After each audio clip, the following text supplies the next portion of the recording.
We'll bring her up. Hey, we're here, and yeah, no, that's our question. Here we go. I'll tell you that's her. Do you want to put it? Okay. Oh, yeah.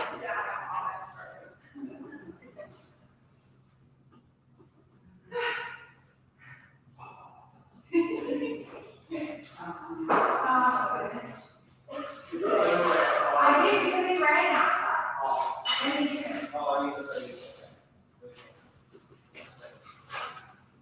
Next, Michelle. My pleasure. I'm paying attention. Who is? Sam. To what?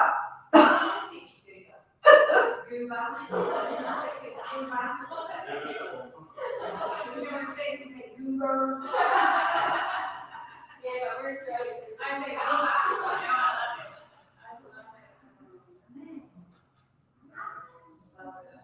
what is that?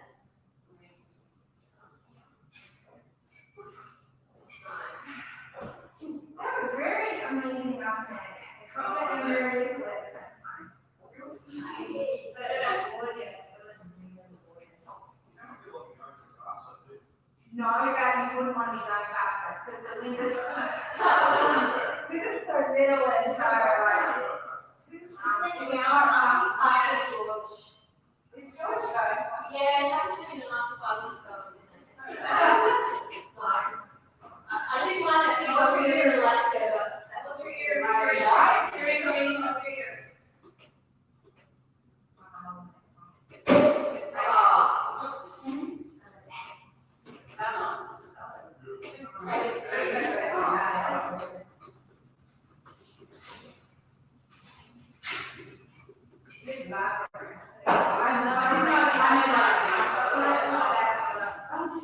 Yeah. No, I didn't miss it. Welcome to my Texas process. Oh, You know that I know oh my God. This is beautiful. Isn't it? Thank you. Last weekend at 50. Oh, chapter. I've already done it, figured out life. Well, for next year, digital learning, and it should be. I know, that's what. They are. Oh my God, it's gorgeous. Stunning. Yes.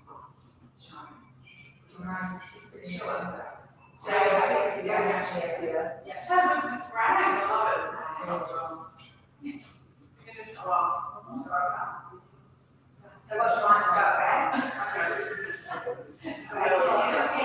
Hey, how long we got, Scout? You got 7 minutes. We got 7 minutes till we bring it.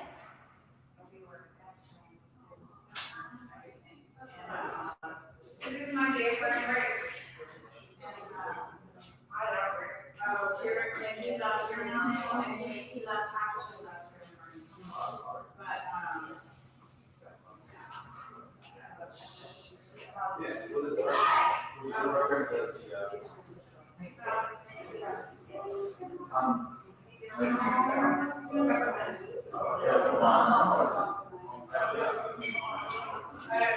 Now, where did we put Scout? What? Taki was supposed to be now, he's the helicopter. Taki was in the schedule for the helicopter. Say again? Well, this is where I had put you before we had a helicopter. Then we had a helicopter. And so now, if Gary and me were going to be in a car on the way back, they didn't know they were a bit So late. me and Ed can do 2:30. So Ed was also saying this is strongly in there, something about, I'll be able to join at 2:30, You then guys back going on. on them? Then he said, it looks like you're gonna be late. Do we need some? Yeah, it's windy up there. Do you think we were gonna be late? Anyway, we're not late. No. Ed, yeah. But then, What? Why is it in a helicopter? Oh, you just cute. Okay. I'm just gonna check Oh my gosh. Janine and, there you go, we are still tracing, putting into our driveway at 8:28. Can you say, keep it later, we don't record now. I know, but it's so. 2:30. No, it's great, right? 5 minutes. It's amazing. Thank We you do so things much. very dynamic. So tell me what you want me to do. And we've got Shara as well here. What time do they come? So till later. Sorry. I just, and I had to close things up because I was doing business. You have to. Had Shah on this afternoon. Yep. It's getting a bit squishy. It's just one life. Well, I don't think anyone's watching. I'll have a look at it. Just keep watching. Oh, good. Okay. It's probably you. Yeah, there is. He's in. I didn't know it was on. I understand.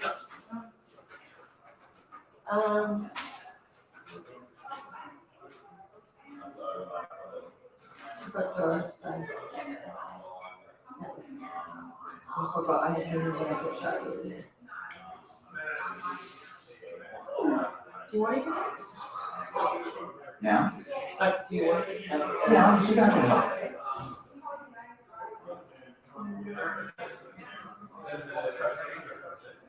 How, I don't know.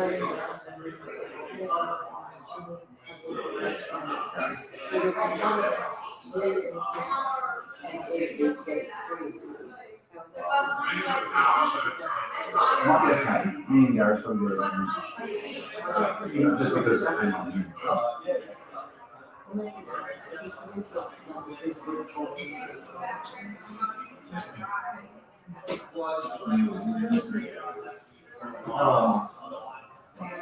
how long is this thing getting broadcasted?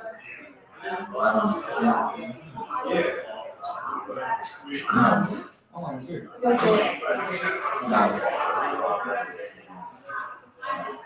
Coffee was office. On that one. Just isn't it the big studio? Yeah, I've got a bookshelf in the corner. Good, very good. Well, now I realize it's all Kieran Reid's office. Yes, if you go out there, in the lounge, you'll see a little bookshelfy thing with a camera on it. That's it. That's Cazador's Hut. Cool. Sort of cool. Yeah, that's the office. Well, you'd be like next week anyway. Yeah, exactly. That one for Yes. on a job with me. And it's not awful.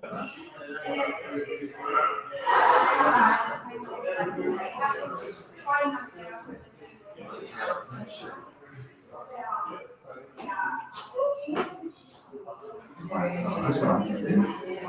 Just gonna grab my computer. So we can post that.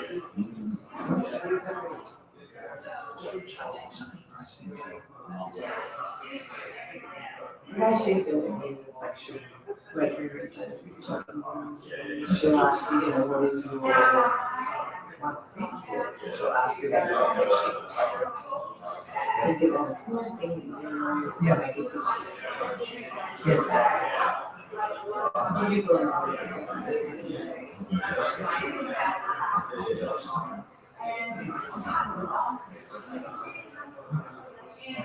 Who doesn't?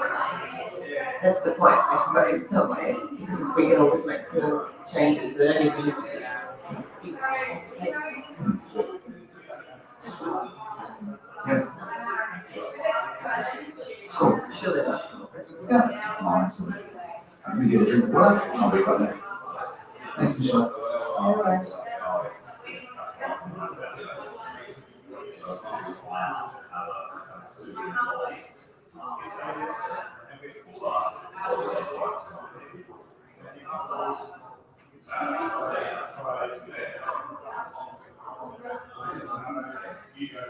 Yeah, it's out, so like people get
You want people to come and sit in the background and not say, No, they can hang out.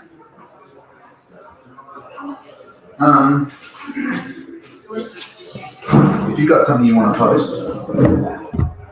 All right, we're back in the room. I figure we're alive. You want Sam? Yeah, if Sam wants to come in, she's part of it. Let's Anyone can come in. Oh, there's Chloe Dean that's been in the comments. Chloe Dean, are you still in the room? No, I think she's gone. hey, Hey, we're going to have some fun?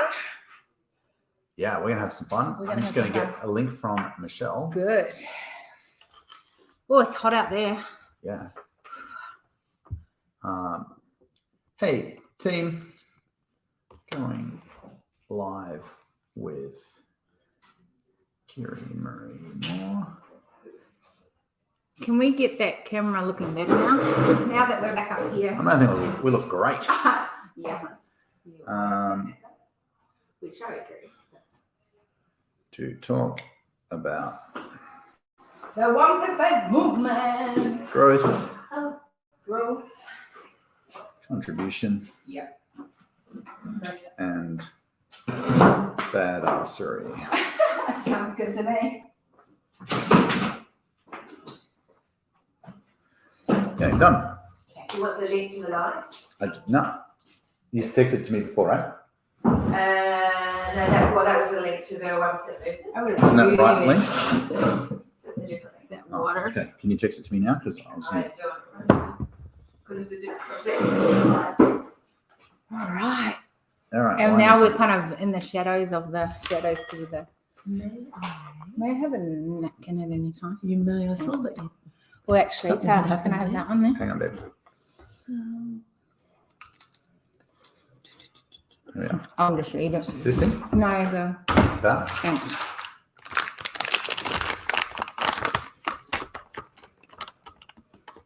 Maybe fill this one up too. Hey, everybody.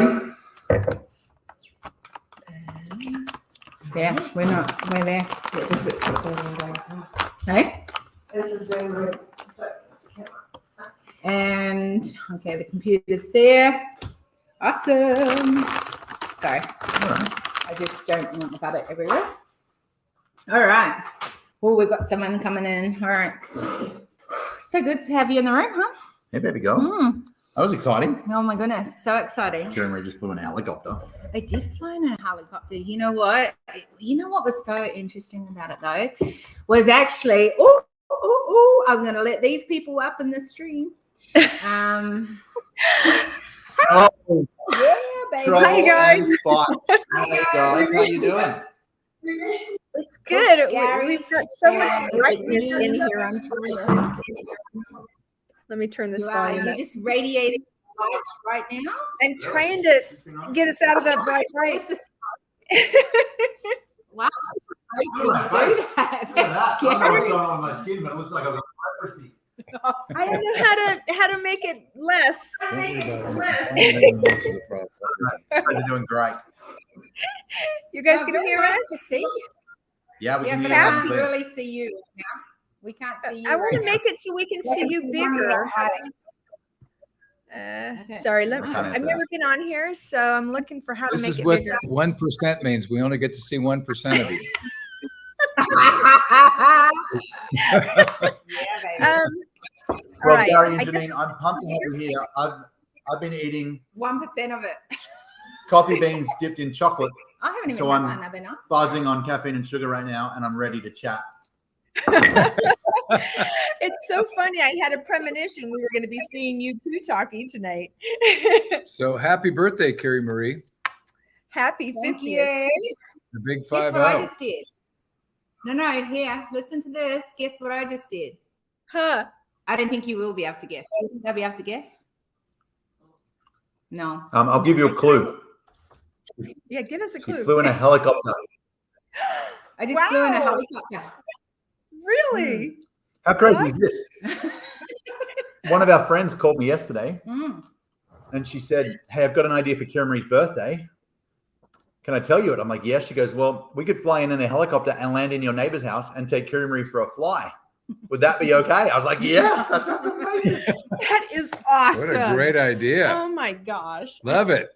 I'm too close. Let me back. Absolutely love it. I'm going to play with this for a minute, Gary. Yeah, great. so I just got to go in the helicopter, which felt pretty special.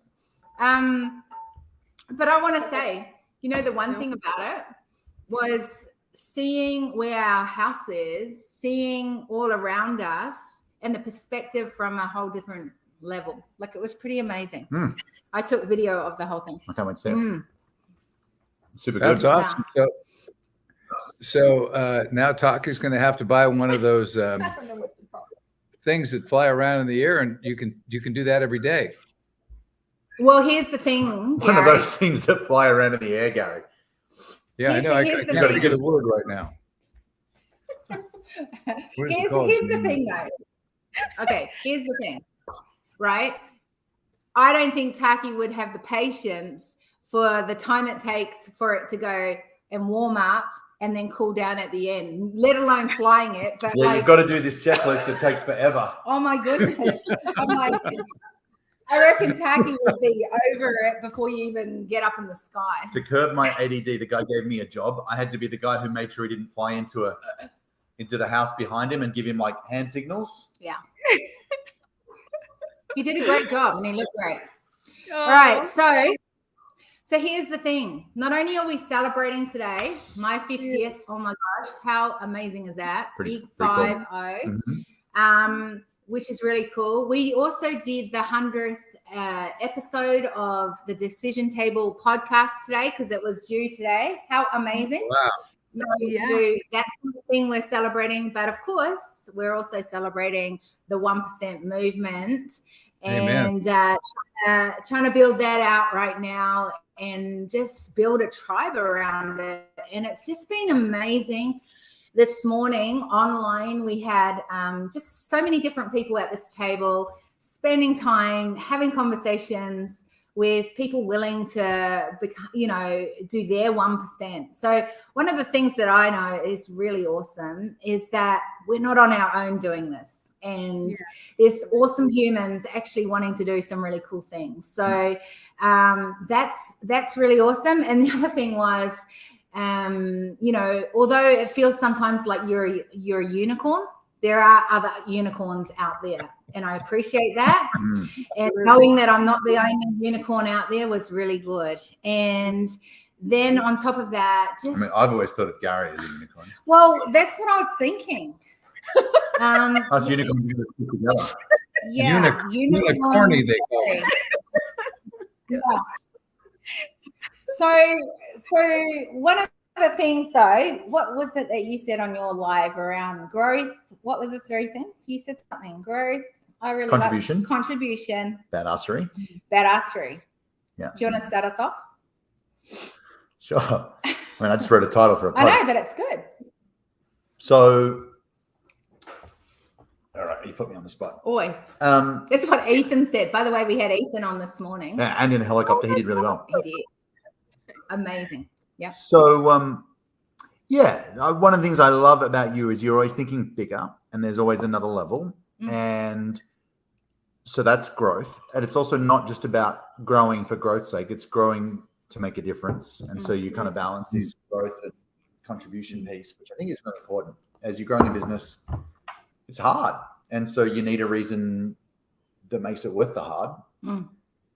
And sometimes more money is enough, but mostly it's about who it helps and the why. And they always say, start with why. The why is usually in the who, I think. And the who is who does this help? And contribution really matters. So I love the way you've always been focused on a bigger mission and vision. Yeah, you'd call it an out focus, or you used to call it an out focus. Still do. I think so. When I talk about scale, I think scale often we get stuck because we are at the in focus, and the point that you actually can build something beyond you. That's the out focus. That's worth it. You right? can actually scale growth to a much bigger level. Yeah. Yeah. Agreed. That's kind of that's my start. I like that. So here's the thing that I do, and I'd love your thoughts around this, but I actually think, and one of the things that I'm really strong about in this community is around building the fact that we are actually to increase our economic growth, right? And the more you can do that, you actually are able to accelerate contribution or culture change, right? That side of it actually happens. Do you agree? Do you not agree? Have you got thoughts around that? Who are you asking? I'm asking you right now. Violently disagree. Okay, cool. No, I just wanted to be controversial. I know, but I don't. Here's the thing: I actually don't mind controversial conversation at this table if you can back it up. No, so I'm thinking about in our business. Yeah. If you look at the growth over 10 or 13 years or whatever it is, there's a grow and a plateau and a grow and a plateau and a grow and a plateau. And usually the jump out of the plateau is, a change to model or marketing, but sometimes it's a change to a juicy reason. Yeah. I remember a few years ago, we were end of the year thinking about goals for next year. And, we'd do how many clients do we want, or how much, revenue or income do we want to make? And you'd write those numbers down. I'd write those numbers down, and I wouldn't feel anything. I'm just why are we I'm doing it because you're supposed to do it because every business book ever says you need a goal, but it's I never felt any different. And then I remember Alex Sharfin wrote this planner, and one of the questions it said what's the number that if you hit it next year you would it would be all worthwhile, or something like that. I'm paraphrasing badly, but that was the big idea. I was well, the only number that really matters is if we could get 50 coaches to $1 million a year. Yeah. That'd be amazing. That's a hill worth fighting for, or dying on, or whatever the thing goes. Yeah. Probably not dying, but and die. But we did, and so we worked our butts off all year. Yeah. And we hit it in the last day of the year, and I thought we'd failed, and But man, it just like it made the whole thing really juicy, and like I'm willing to bust a gut to help somebody out, but I'm sometimes not as willing to help myself out. Mhm. Where does that come from? I got it from Coach Gary. Really? No. All right, I'll be now not a conversation. I just want to no. In all seriousness, where do you think that comes from? Like not wanting to help yourself. It's not you I'm whacking. It was literally a mosquito, but I'd come on your show. You ask me hard questions, then you hit me. Sorry, I just don't want to be eaten by a mosquito. I'm not eating you. I'm trying to talk on the show. Anyway, carry on. Where does that come from? I don't know. Yeah. I don't know. Like, I think some people have like, sorry, I got a bug in my eye as well or something. Should have hit my eye. Some people are really driven and like naturally vision people. I'm not a natural vision person. I don't live in the future like you do. Yeah, I love it. But I'm like, I really care about the people in my world, do. and Mhm. I'll do like, I don't know. I'll just do more for others than I probably will for me business wise, I think. It's interesting. I'm throwing it over to you guys. What's your thoughts around it?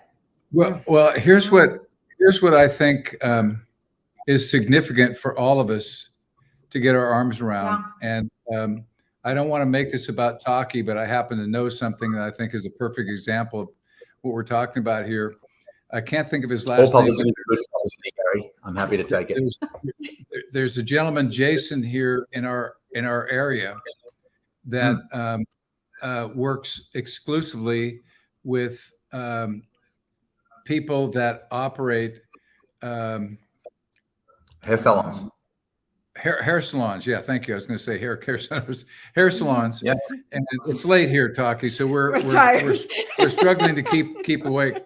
So You hair did great. salons, and I saw something on Facebook the other day where he was talking about going to a group of people that own hair salons. It was like 500 people he was helping, making a difference with Yeah. 500 people. And just think about this. Get your arms around this for just a minute. When Yeah. people go to get certified and get licensed to work in a hair salon or a beauty center, they're not signing up because they're great business people. It's like, oh, I got up in the morning and I'm a really great business person, so I'm going to go open a chain of a bunch of hair salons. It's typically because you're passionate about helping people and making a difference. So if Taki is helping him grow from whatever size business he had, and now Taki's helping him and he's helping 500 different people, It's ridiculous. it's exponential growth. Exactly. And it takes a community to lift a person up. I don't know if you're going to be able to read this. It's on my phone and it looks weird. So this is a photo that Jason posted. When I started Black Belt, our first live event had 18 people. Now 300 to 400 is what's normal. Don't quit till you get what you want. And so I'm just pumped that I don't know if you can see it or not see it. The light's But, like, pretty bad. You're exactly right. So Well, I'll shut up. Back to you. if Taki is out to help a whole bunch of people learn more on how to grow their businesses, and even if it's just one person, Jason, who catches on, and Taki makes a difference for that person, regardless of how much money Taki makes from the other thousands of people that contribute to that, if Taki can help one person help 500 other people, then it's a significant impact on the entire world, because those 500 other businesses are talking to thousands of other people. Right. And Yeah, if it's a domino effect, right? it's a domino effect, but it's real on this phone call. It's real with the four of us, because it's not something that Taki got up and said, well, I'm going to do this so I can make a whole bunch of money, and so on and so forth. It's like helping people and doing his thing. And it takes all those people to make up their mind. I'm going to follow Taki. I'm going to learn, or I'm just going to, take the course and go home and do my own thing. So it's the domino effect that's such a beautiful thing, because we don't know how many other people in the world are going to listen to us and take the coaching and take the training and impact the world. And even if it's just for that one person, it's such a big impact. It's beautiful. Yeah. It's a beautiful thing. Yeah, I agree. All right, so I do have something stuck in my eye. I'm really sorry for You doing do? this on your show. it's all good. I'm Can't sorry, see. Taki, I didn't mean to get you teared up about it. I was just trying to give an example of how this works. Dude, every time we hang out, Gary, I get emotional. I'm thinking back to our first night sharing a hotel room in San Diego. That's because I make you pay for everything all the time, and you're kind of wondering when I'm going to step up and say, "Hey, it's my turn to pick up the tab." Terrible. I think it's pretty even if you look over the years. Oh, God. Yeah, man. I could say all sorts of things, but I'm I was not going waiting for to. it. You can say whatever you like on here. You don't have to be. I don't want to get you cancelled. Oh, okay. Then don't say that. I might just leave that there. Don't You know- say that. Yes, Janine. You maybe you've got something more value to add right now. No, I Yes. don't I know. agree. I think what's occurring to me is that, you know, when you're in the midst of the grind of trying to make something happen, whatever it is that you're up to, or whatever it is that you're called to, it's easy to just be in it, right? Just to be in the thick of it, and to lose sight of the impact that we really make. And you know, when you're an entrepreneur or a philanthropist or someone who's wanting to build a school in Africa, you know, for kids or whatever it is, it's important to recognize I guess just the multiplication factor, you know, like it's easy to just always think we need to do more, we need more, we're not doing enough or whatever. You know, Gary and I have this conversation a lot of times, because there are times when, you know, people reach out to us from, like you guys, from all over the world. And these are extraordinary leaders and extraordinary people. Oh, good. We finally figured out how to do that. And you know, and they're impacting so many people's lives. And then Gary will say, gosh, you know, we really need to really think about the lives that we've impacted, because it's easy to lose sight of, you know. And anyway, so I think that that's really what we are really all up to, you know, is helping, at least for us, it's like leaders of leaders. And I think Carrie Marie, for sure, you would fit in that category. So would you, Taki, you know. I mean, not as much as you. I'm not, you know, I'm just saying that's, you know, like it's significant. It's important, the lives that we impact, you know, if you start really looking at it. My gosh, a lot of lives get impacted, you know, when you can encourage another person to go after whatever it is that they're supposed to be doing in life, you know.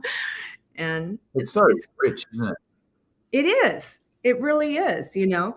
And speaking of which, since it is Carrie Marie's birthday, I've been thinking all day long, Carrie Marie. I'm like, Lord, I know I'm gonna embarrass this woman. I don't want to embarrass you online. Well, then don't. But I don't want to embarrass you. but I do want to honor you, and But I'm going to anyway. But I do want to honor you, and this is the craziest setup. I've never had something come up so bright and so crazy. And so anyway, you know, you are like truly one of the most extraordinary human beings that I have ever met, and I tell you this, and it is absolutely the truth for me, you know. And it's not until like other people, I was so excited when other women and other leaders get to meet you when you're with me or you come here to California, and because it's like they're like amazing, you know, amazing. You cause people to be greater than they could be on their own, and I just think we need more of you. And when you're the person that's calling leaders all around the world to just do their 1%, like it's so significant. And I just it really, honestly, there just isn't enough. For me, there really isn't enough honor there. I wouldn't know how to really be able to relay enough of how I honor you. I honor, all leaders that are willing to put themselves out there. But you are one in a million. You're more than one in a million. You're an extraordinary human being, and I would just you are you really are. And I honor you. I admire you. I think you have you have, I use this word, you didn't understand it, but in a lot of people in my world do understand, and it's, you have extraordinary fortitude. And fortitude just means I am going to push through. I am going to do whatever it takes, and I am not going to give up on what I know that I have to do. And we need people like you in this world. And so you have been an incredible inspiration and a key person in my life that always gets me from one point to another. And I can't, it's so extraordinary that I can't even describe how in the heck you do it, but it's your gift to the world.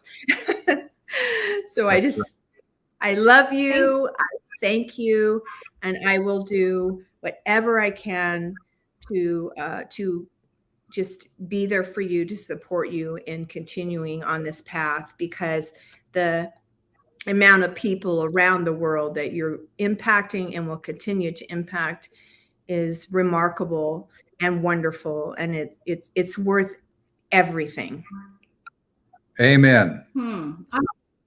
Well, firstly, I want to say thank you. And like, honestly, it takes a tribe for, like, I can come up with all these concepts, but without a tribe to make things happen, it really doesn't happen. And I think one of the things that is really amazing that I have seen throughout the work that I've done through the years is that the more that you work with other people, the stronger you can be.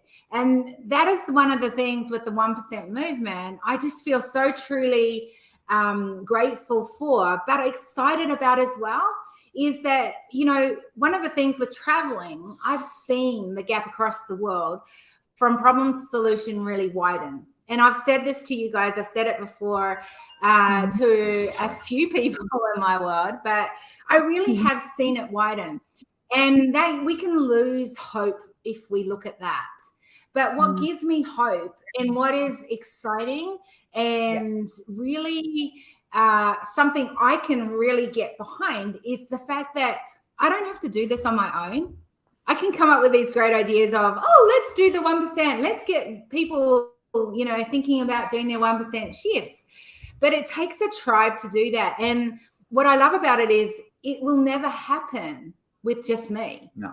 It will happen because other people take this and run with it. And to me, that's how we narrow that gap from problem to solution across the globe. And because I've got 6 kids and grandbabies, I don't want to leave behind a world that is widening. While you were pointing at me, because you have them too. Oh, I thought you were just in case you forgot that with the children. No. That's deeply But in all seriousness, like, I don't want to leave behind a place that is going to, create widening where there's problem to solution. And this brings hope to me. And like I said, although, yes, it's great that I came up with it, it would never be here without people going, hey, I'm getting behind this vision.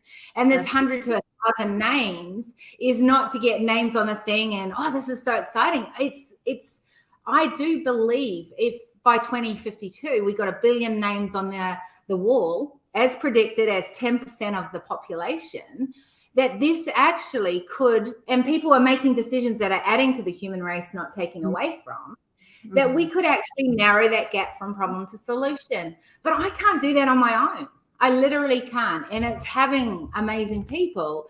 And that's why I go back to what I originally said, which was, I do believe those of us who have access to more money, more resources, more tools, that we have a responsibility to do something good with it. And we are able to accelerate cultural differences because we have access to it. And, that is one of the reasons that I think we are a great team, because on the other side of it, we're helping build people out with businesses, and that is giving them the access to what they need to then go and do what they do. And that goes back to the growth and contribution, right? Mhm. Yeah, they go. Yeah. 100%. Well But most people, lots of people, thanks, Gary. But here's the thing. Lots of people separate it. They go, oh, so you're all about impact. No, actually, I believe every decision we make has an impact, right?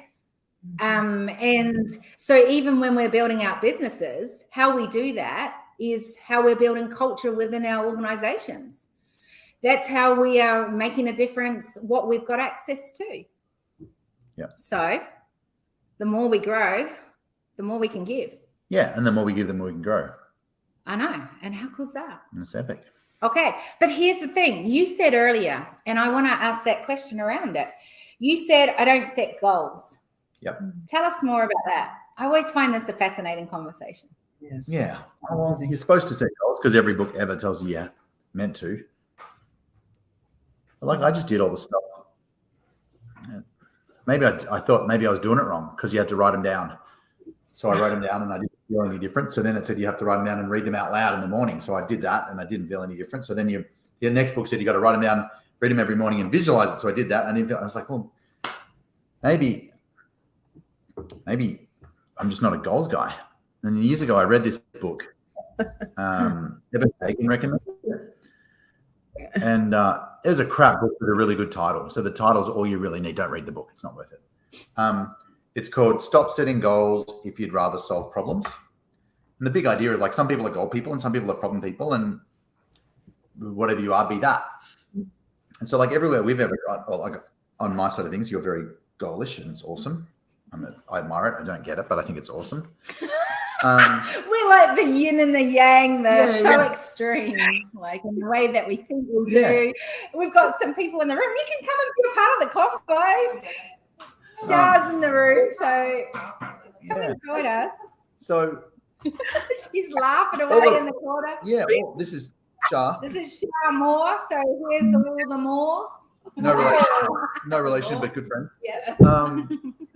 Yeah, so like we've achieved a lot of what people would call goals, basically by figuring out what's the problem in front of us and solving it. And then there's another problem, and so you solve that, and then another problem, you solve that, and eventually you get somewhere that other people would have set up as a goal. So it's like it's just an inside out way of getting to the same place, but it's more aligned to, So is it how a my goal brain- or is it a result or is it just that I you mean, the don't goal know is the to word? solve this problem, I suppose. No, I don't. I don't have any problem with the word.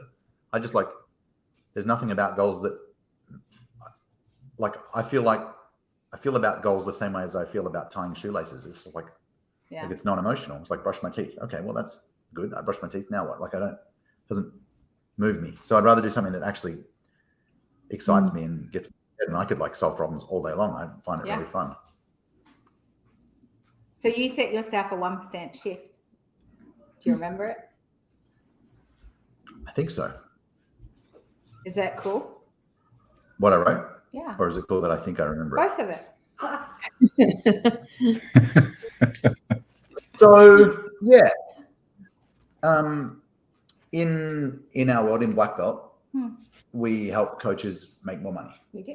And we track money in $10,000 a month blocks. We call them belts, like karate belts. A black belt is $1 million a year, and they go like 10 grand, 20 grand a month, 30 grand a month, 40 grand, etc.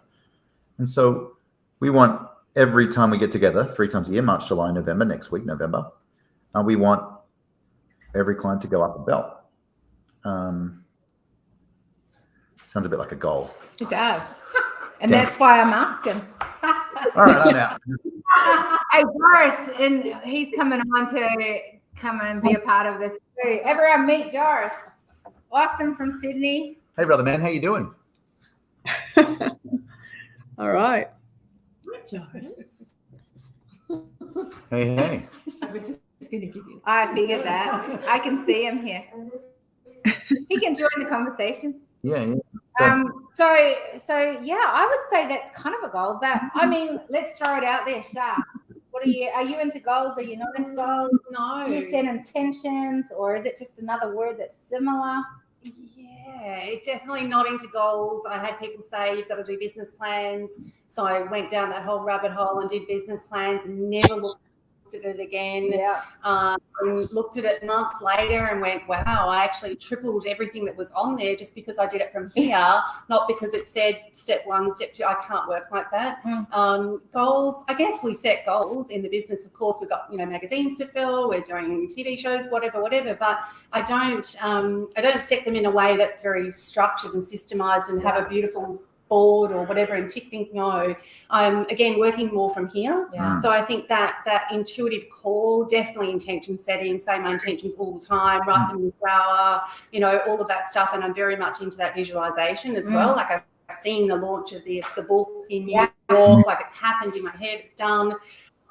But not structured at all. No. I'm the worst person to coach. I've had coaches say you are a nightmare to deal with because they'd set all this stuff and do it all, and I wouldn't do it. But I'd achieve everything or more. But I just wouldn't do what was on the paper. And so I think working intuitively is okay as well, right? As long as you're getting the result and you're growing and you're helping people.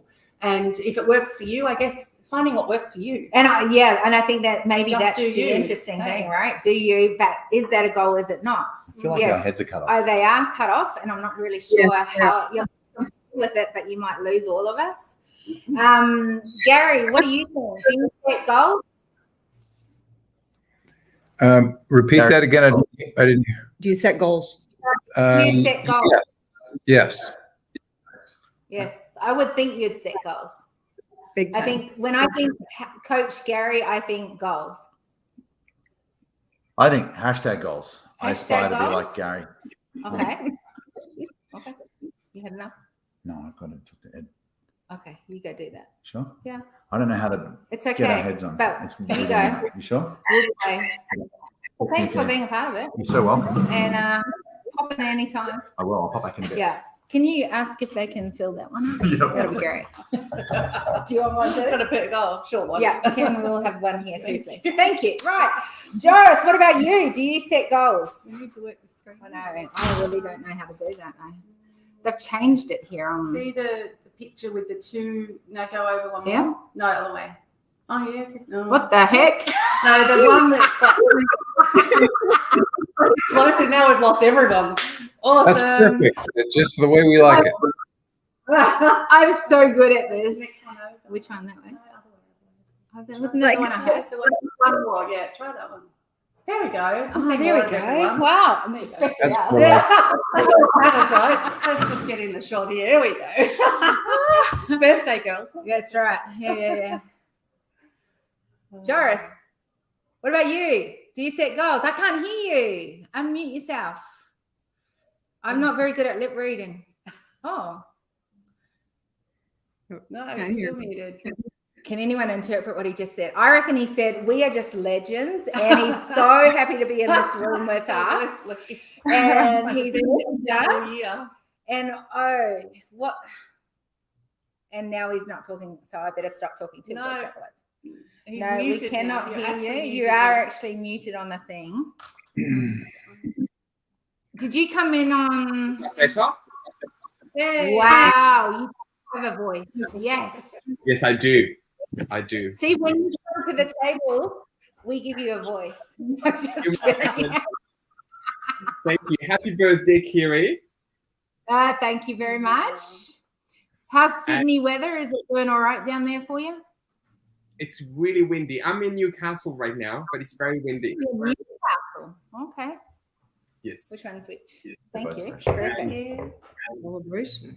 Cheers, everyone. Happy birthday. Yes, carry on. Don't let me interrupt you. I was saying I do have a love and hate relationship with goals.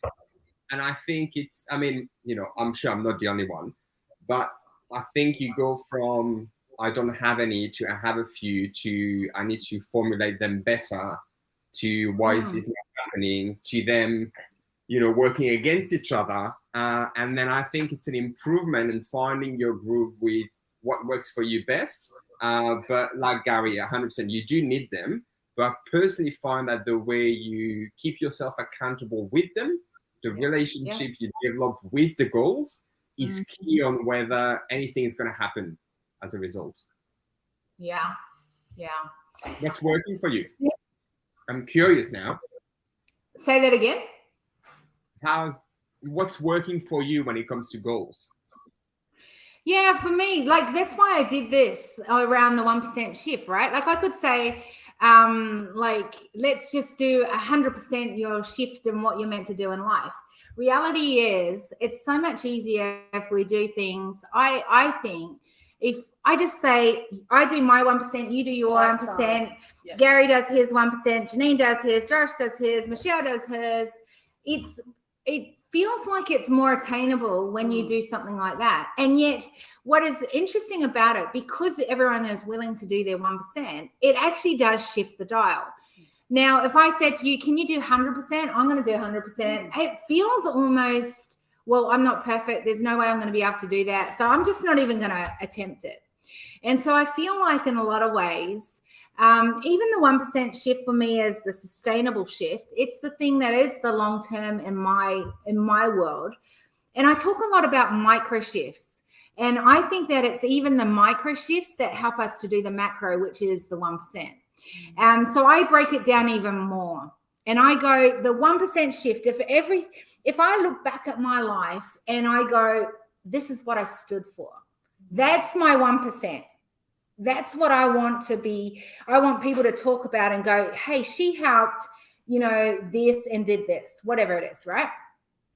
The micro is those things that are touch points along the journey that I go, hey, got to win. Yep. Hey, got that. Yep. Nailed that. Yep. And I know that I am heading in the right direction. Moving forward step by step. So for me, it's making sure that I do the micro so that I can do the macro. Yeah. No, it's interesting in with people, usually your teams, everyone is afraid of, you know, performance will get better. And I use that 1%. I said it doesn't matter, you know, we're here. And I think often people aren't very truthful with themselves on where they're at. So suddenly a goal or a performance that's wanted becomes a huge shift or a huge leap because no one is honest with where they're starting from. And they're only going about where they're wanting. Yeah. So I get the starting from and that lack of truth, but is that because we are in a world right now, a society that there are norms or what is acceptable or what we have put as expectations on ourselves rather than going, hey, this is what I'm meant to do. This is who I'm meant to be. And I'm just going to keep going towards that. And I think, you know, one of the things, Janine, that you were talking about me earlier was that's the thing that I think I do different to a lot of people. When I say that that's what I'm going for, I just don't give up until I've done that. Well, that's integrity as well, isn't it? Yeah. You know, and I don't own anything until I deliver on it. And I'm not going to own it if I don't think so here's the same thing with the 1% movement. I fought with even bringing this out into the world because I knew I would have to own it. And that meant that I would have to come and be a voice and get out of my shell, my bubble, and bring people together. There's nowhere to hide, right? And but again, integrity, right? If you say you're going to do it, or don't say you're going to do it. And so, perfect example, you said you're going to do it. You shared it with me when we spoke last year. That's right. And I heard that. I went, oh, she's going to do that. And that's why when you said come up today, I'm like, a couple hour drive, I'm coming. I'm going to be here because I want to witness what you said, and you've made it a reality. And this is a start. And we will all look back at this time, I promise you, in years to come and go, we were there at the start. Yeah. It's going to go, and it's about all of us doing our little bit, our 1%, that's what is going to shape our new world. Because let's face it, the world we knew blew up. And so this new world that we're all a part of and we're stepping up into, and, you know, the world I live in around the feminescence, it's about connecting into that essence of who we are. It's inviting us all to think bigger and play bigger. And it takes incredible courage, Karen Marie. You have to know, like, you know, there's not many people out there that play at this level globally, so publicly, because, you know, it can go really well and it can not go so well, and it's a public fall or it's a public win. And that's why a lot of people sit back and go, yeah, no, not doing that. It's to do with confidence. I think a lot of people have become comfortable with what they have or what they don't have. So the minute you have a goal that's out of their comfort zone, that's where you've got the friction. Hence why you get the 1%er playing at that level. And then you get the rest of the population that has been comfortable for whatever reason. As you were saying, Kiri, society we live in, it has become comfortable to just do whatever we do. The expectation, the levels, everything's dropped because it's easier. And also to some extent, you know, people are more malleable in this way.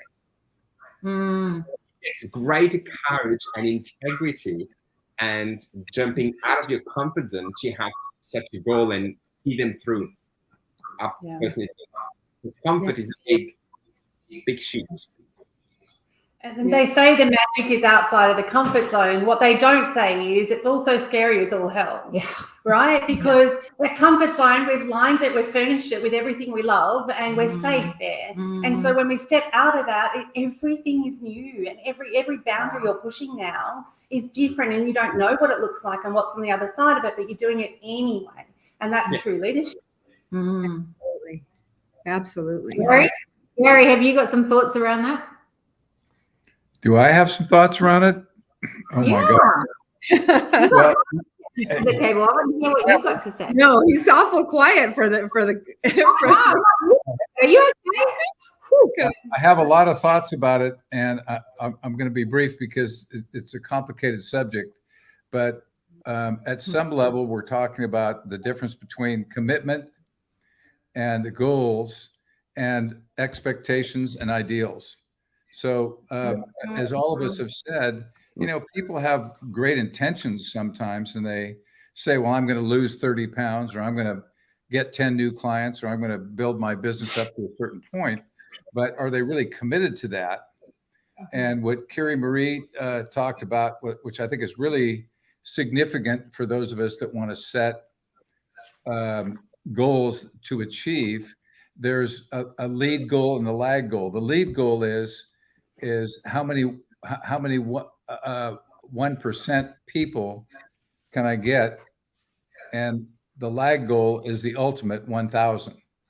So it's one at a time. It's a little step this way, that way, a step at a time, and it depends on how you're measuring. You know what you're measuring for. You can measure for a lot of different things, and one of the things we talked about 45 minutes ago is making a difference with people, and one goal could be just having that one person get it, really get it deep in their heart and make a difference. And that person goes on to be a governor or a senator or a president or something like that. And everybody else didn't get it. And you worked really hard to explain and to work with and to coach and to help and support people, and they didn't get anywhere. But that one person did. So good. And that one person made a difference for thousands. And so we would consider ourselves failures because 99% didn't make it, but that one person that did made all the difference in the world, literally. And that's what's significant. And how you want to look at goals, but that's what's really powerful in goal setting when it gets to that level. Yeah, so it can't always be about the numbers, you know? Yeah. No. It has to be impact in different ways. Yeah. We have a saying, it's not about the numbers, it's about the numbers. You know, it's not about the numbers, but if the number is that one person that creates the numbers, then you get you get the ultimate results. You know. So for you, Gary and Janine, why is the 1% important? The 1%.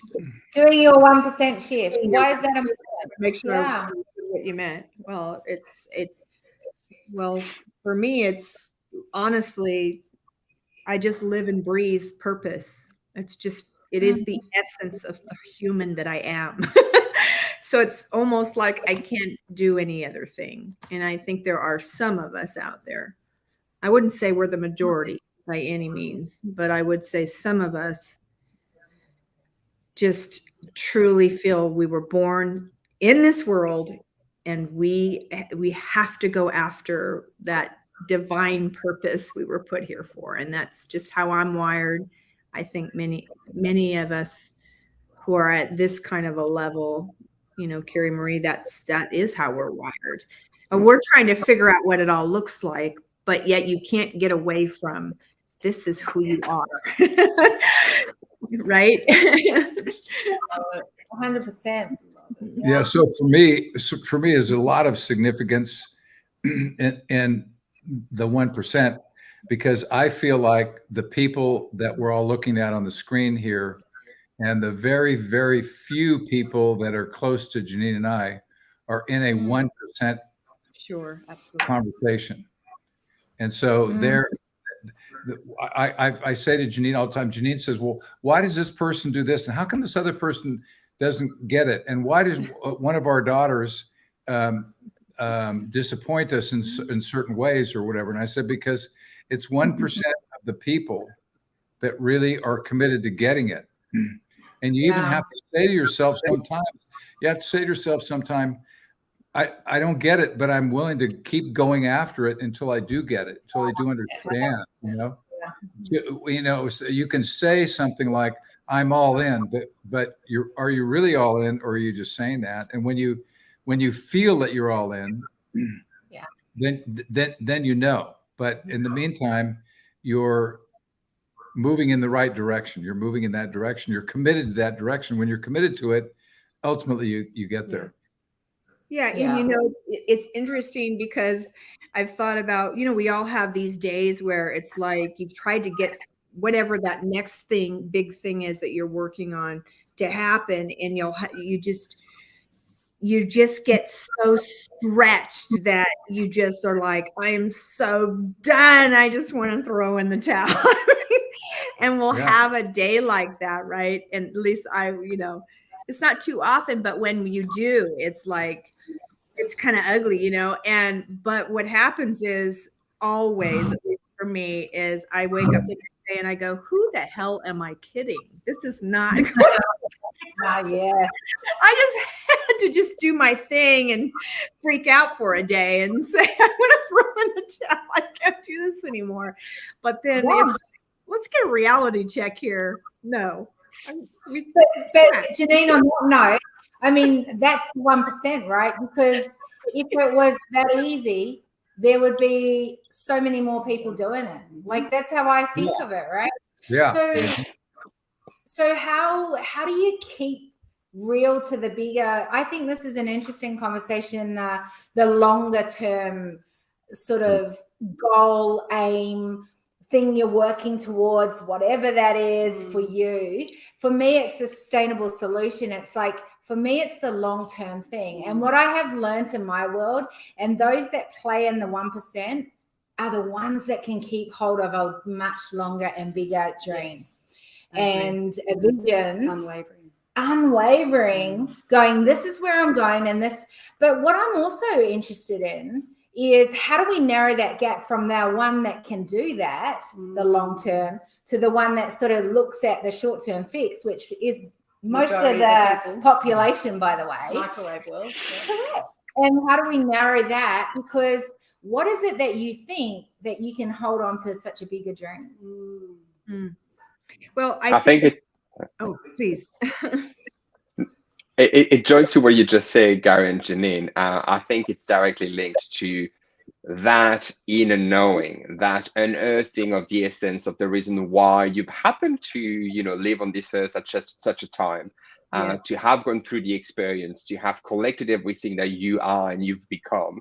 And there's a deeper knowing which is very hard to explain from a rational way, where the numbers, as we were saying, Gary, do no longer matter because it's so deep and ingrained, and it's a force that comes from the invisible that push you, that says, this is the head in this direction, keep going. And whether you have 6 months of no client or 3 months of staying with a problem, or a complete having to surrender to what the hell is going on, the difference between if you're doing it for the quick fix or if there's something much, much deeper for longer. So I think it's linked to that for some of it, maybe not everyone, but and then it's the articulation of, okay, what do I have within me that's going to be of contribution to our outside world here?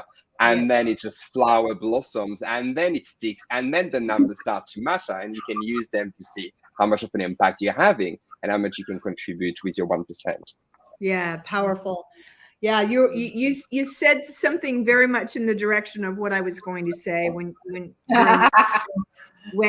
you had said, well, how do we get these other people to actually get on board? And I think part of that is, quite honestly, that we haven't done a very good job in this world of really, how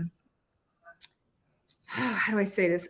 Really honoring humanity in a way that has them know no one else can do what you do.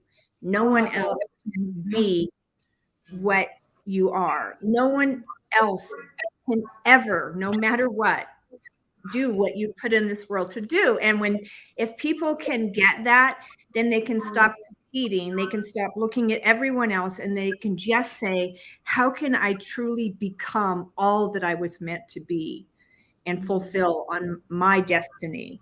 And I feel, at least for myself, who I am, that's me honoring God, because he came here to do something. And so that I just think that's just the bigger picture, the honoring of ourselves. And when we honor ourselves in that kind of a way, to really honor the fact that we breathe, to honor that we have our own fingerprint and our own DNA, and that we are so uniquely designed and made, and that includes our purpose in this earth. So that's just... I just, Janine, wow, like kindred spirit thinking, honestly. I talk a lot about your soul's fingerprint, like your fingerprint is unique, but your soul's fingerprint is it. And, we all have different backgrounds, and there is no race. And I put an analogy up only a few days ago. My husband bought me, who's here, this is Russ, and he bought me a bunch of lily flowers, which I love.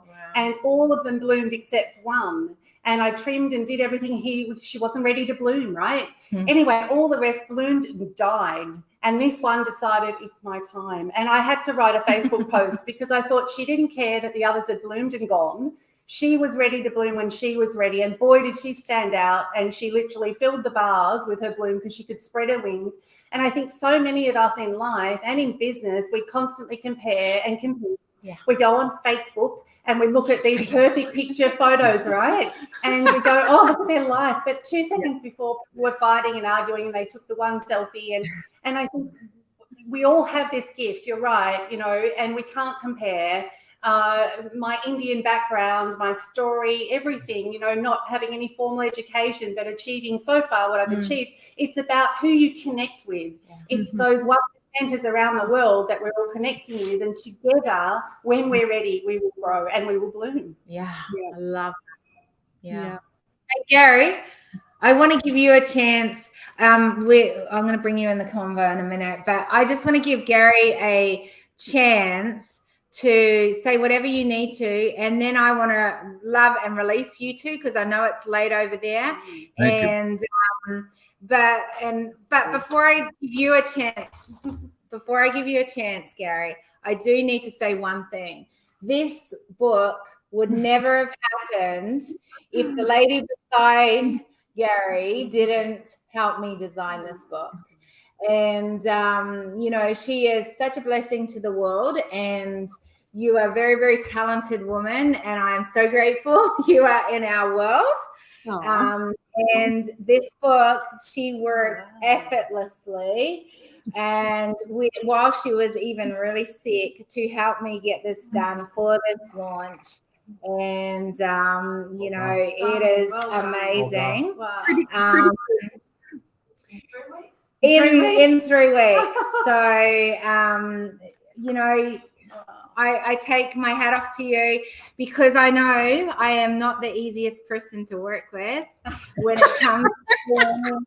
I'm not, because I am like, when I said about go away, Michelle, isn't it, Janine? Others have noticed.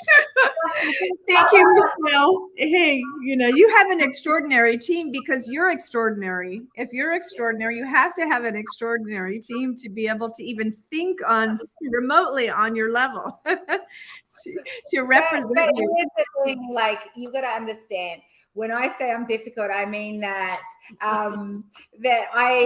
my thing for it is, hey, Janine, when you think of entrepreneur and fashion designer or artists all have a baby, that's the book that I want to produce. Oh my God, no pressure. Yeah. And I am very, very, very proud to hold this today. And I look forward to the official one when we get it done over in the US. I'll be on it tomorrow, my This darling. is very, very awesome as a beginning to put to the table. So thank you, Janine. I wanted to do a shout out to you, because, girl, it would never have got together without you. And on top of that, then, helping me to make sure I had the postcards all here. Yes, I'm so happy. So can I just say really quickly, and I just want to say, Carrie Marie, thank you for that. And I was saying to Gary earlier that I was so excited, because you and I have known each other for a number of years at this point, and when we've worked together in the past, and I have admired your photography because it comes from a place of love. It's just so it's like, I don't know, it's part of your DNA, and it truly is part of your brand, and your brand should be part of your DNA. And so in past years, I've wanted so much to see this. And so when I was working on your brand again, after the last several years, the new evolving Carrie Marie, I was just like so excited. I said, you cannot separate your photography from your brand. So that's what really honestly made me so happy about being able to do what we've been doing the last month. Thanks. It's such a privilege to be able to, and a joy for me to bring my creative side with my strategic side. And, I get to play on both sides of my brain, and which is kind of freakish for most people, because most work on one side more than the other. I'm strong on both sides. And sometimes in my business world, I get to work with a lot of growth and strategic and analytical and database driven things. But to be able to actually bring in my artwork creative side, it has been such a thing that I've always wanted to bring in on the brand. And so it's just being able to elevate it in a new way. So for me, thank you. That was the best way to bring in my 50th, was to be able to bring my work, not just what I'm doing here in this way, but in a creative way as well. So, being able to help me to do that as well. Thank you. I'm so honored, and I'm really truly over the top that you are at this place, because man, I mean, the possibilities are so endless, when you get to that point, when all of us get to that point, when we're not holding anything back about who we are meant to be, and the just that whole journey. And it's part of your journey. It's part of you as a globetrotter. It's part of the way you see things, and that's why I love some of your funky photography that's sideways and upside down and all this stuff. It has to be part of your brand because you just don't see things like other people see it. You see things in such a extraordinary, unique way. And I love the lens that you see the world through. And that's why I was just so excited. It's like, yes, she's ready. I will never forget when Janine said to me, I've got it. And I go, what do you mean? She goes, everything that they taught me about design, you just do the opposite. Roll out the window, you know. So I have to break all my rules to do her design. It's very true. And so it's But isn't that the way for me, part of my training of what I teach and what I'm about is, you know, that we need to look through different lenses. So for me to be able to use the lens I can for a camera to create moments and to take it in that moment and then to be able to put that through my work. That is what's been so powerful because I'm so visual as well. To be able to use the visual with the words is, you know, just such a joy to be able to mix those worlds. Anyway, Gary, I want to hand it over to you because I know you need to sign off. You're a spring chicken who needs a sleep. But here's the thing: Gary gets up at 4 o'clock in the morning. Very early bird man. Yeah, it's getting later now. So yeah. So Gary, happy birthday and good night. Wow. Short and sweet. Here's the thing: I've never known Gary to never have any words to say. And congratulations on your book and your birthday, and may God bless you for another 50. Thank you. And I just want someone to pop around. She's not going to come near us, but just come in the background and say hello. Who wants to say hello to you? Good. Oh, Gary. Are you going to do the? You're going to do the pose for us?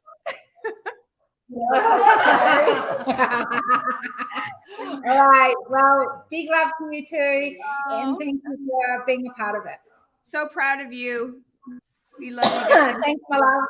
Talk soon. Thank you. Bless you Bye guys. all. Ciao. Bye. Bye, y'all.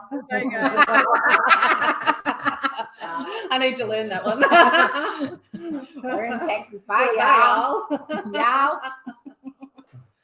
So you came late to the conversation, but very welcome at the table. What are you thinking from what you've heard so far? Well, first of all, happy birthday. Thank And you. congratulations on what you've achieved in your first 50 years. I've heard so many things, All right, thanks. and who knows what you're going to do in the future because you've got an open mind and it's just out there. It is very out there, as you heard from Janine. I've heard many things about you for many years. And Yeah, wow. I just think for those who are listening, this is That's the the first wine, time I've maybe. met you. Cheers to that. No, I appreciate those words. And what would you like to hear from them? I don't know, like from what you've heard in the conversation, have you got any insights, any thoughts that you're thinking? Very much so. Okay, good. Bring it on. With the advent of social media, Yeah. for instance, we're hearing little bits and pieces of people's lives, not with any great depth. We're not seeing, I don't think we're seeing the true depth of people anymore. Oh, I agree. I like to tell stories. Yeah. Okay. I like to tell people's journey, and I like to dig deep to find out about them. I've just been speaking with gentlemen outside, and just to draw out what helps them form their opinions in life. And what we're not doing at the moment, we haven't been sharing our journeys through to our children and sharing and leaving a legacy to others so they've got something for their family and their generations beyond to go and read.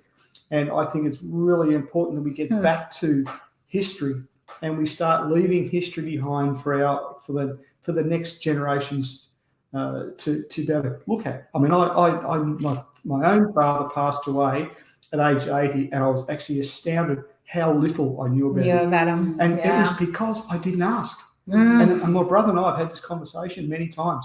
Gee, I wish we actually asked what Dad did. And we learned stuff at his funeral. Yeah. And we're turning to Mum and said, Did Dad do that? Mum said, yeah. Yeah, Why- right. Why didn't we do this? Sad. So, and I made up my mind that day that I'm writing a book just for my 5 kids. Okay, yeah. Right? But I write stories of other Wow. guys anyway, and Mm. we've got the series of Shah knows about this. But and it's all about so our children and their children will know who their fathers and grandfathers were. I focus more on men's stories because Yeah. they tend not to tell Mm. unless they're us. Yes, that's true. And that's something now that I've really started to focus on, and I'm getting great enjoyment from it. And if we can get people, more and more people, to tell their story, their actual story, and then we'll know. Mm. I love that. Future people will know who these men were. Doris, what do you got to say about that? Yeah, no, it's interesting because I had, we all have a relationship with family, and I left mine probably, 20 years ago this year, to come to Australia. So I think there is a trend there, and I think that past generation, my parents or our parents, were not very into their emotions compared to society. Doris, you sound like you've either been possessed by something or It's the same. by a robot. Sounding a little bit demonic, I suppose.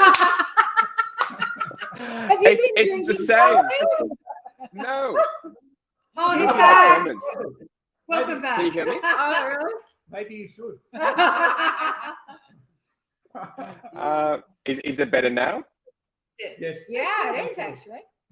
Okay, yeah, something was up even when we were talking before with the audio, but hopefully it's the bandwidth. Hopefully it's back to normal. Yeah, so I was saying it's interesting because I think the previous generation of my parents and grandparents, they didn't grow up in an environment that was conducive to sharing emotions or talking about feelings or things that are deeper than BAU, so to speak, even if it's weird. But I feel like the family unit was very BAU, business as usual. What needs to be done today? Tick, tick, tick, tick. And then, everything needs to happen versus let's connect. Let's understand each other. Let's create the environment that this child needs to blossom, as you were saying before with the flower. Do you know what I mean? I think it was all about cookie cutter for most family. You get fed, you do your homework, here's some things, I give you shelter, I give you light. So it is very interesting because on the opposite of the other end of the spectrum, nowadays people want depth, or they're craving for more depth, yet there's such a divide in between either receiving it or being ready to receive it, and whichever form as it comes. Yes. See what I mean? A lot of my friends, a lot of my mentees, even just for feedback at work, unless it's wrapped in a bow. What did you say? I think you said. Sorry, I thought you said minties. You know the lollies? A lot of my minties. I'm like, oh, wait, where's this going? That's a new analogy. Pay attention. Yeah. You got to keep it fresh. So I think that everyone wants it wrapped into some kind of gift and ready for the way they're ready to receive it. And I think that's one of the misconception and the road that everyone has to navigate nowadays. Because, while they want the connection, then depending how they get it, they're happy or not, which is again another take into what you were sharing. And wanting to know more about your dad and so on. But I have a lot of people around me that they're struggling with connecting with their family, or they're not equipped to do so as well. I think more so. They don't know how to reach out or how to have the conversations, where it's crazy because we are human. Living, there's a lack of humanity within our humanness, which prevents us from truly deeply connecting with the people that are closest to us, from which we owe our own DNA and fingerprint and soul prints as we were sharing before. Yet, you get a father and a daughter or a son into the same room, and you say, have a bit of a DNM and talk more than BAU, and they both freeze. For most people, not every family, but for most people. So I think the next 10, 15, 20 years will be extremely interesting.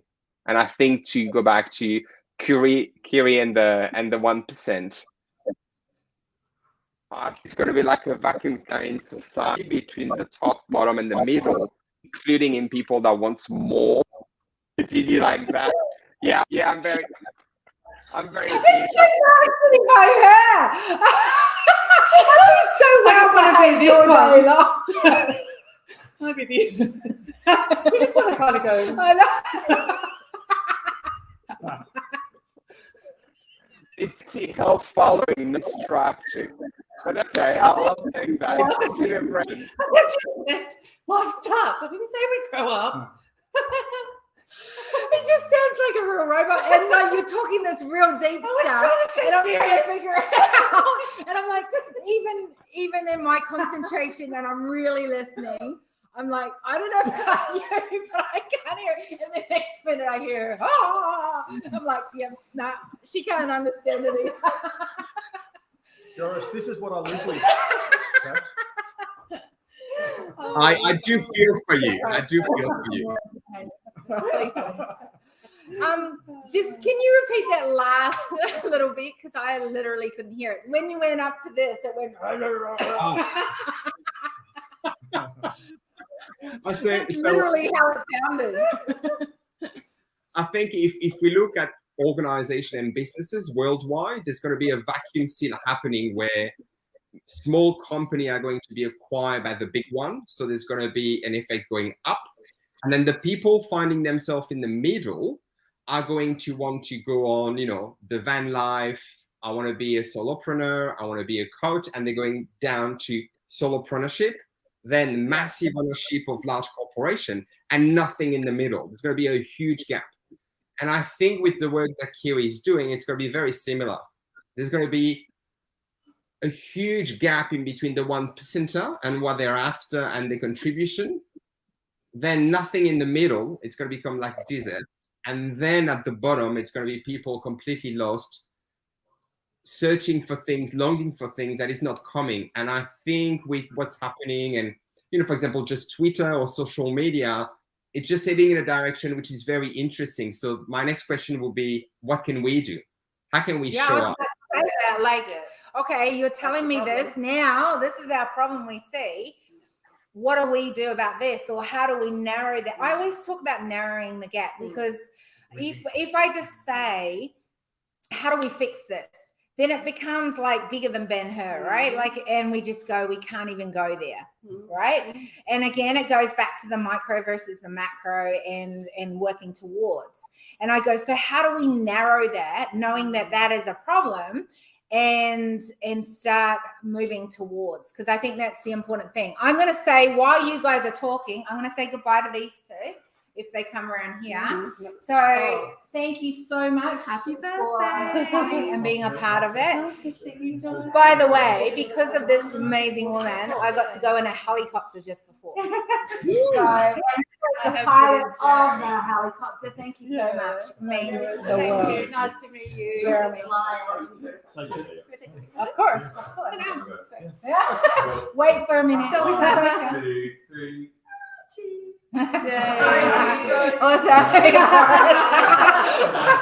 We one where he's on it too. So come this way. This way. Oh, yeah, sorry. Because he wanted Selfie skills. he wanted to be in it. Why don't you just come in? Yeah. Now do it again. Do it again. Yes. 1, 2, 3. Because this is how we roll, right? Love it.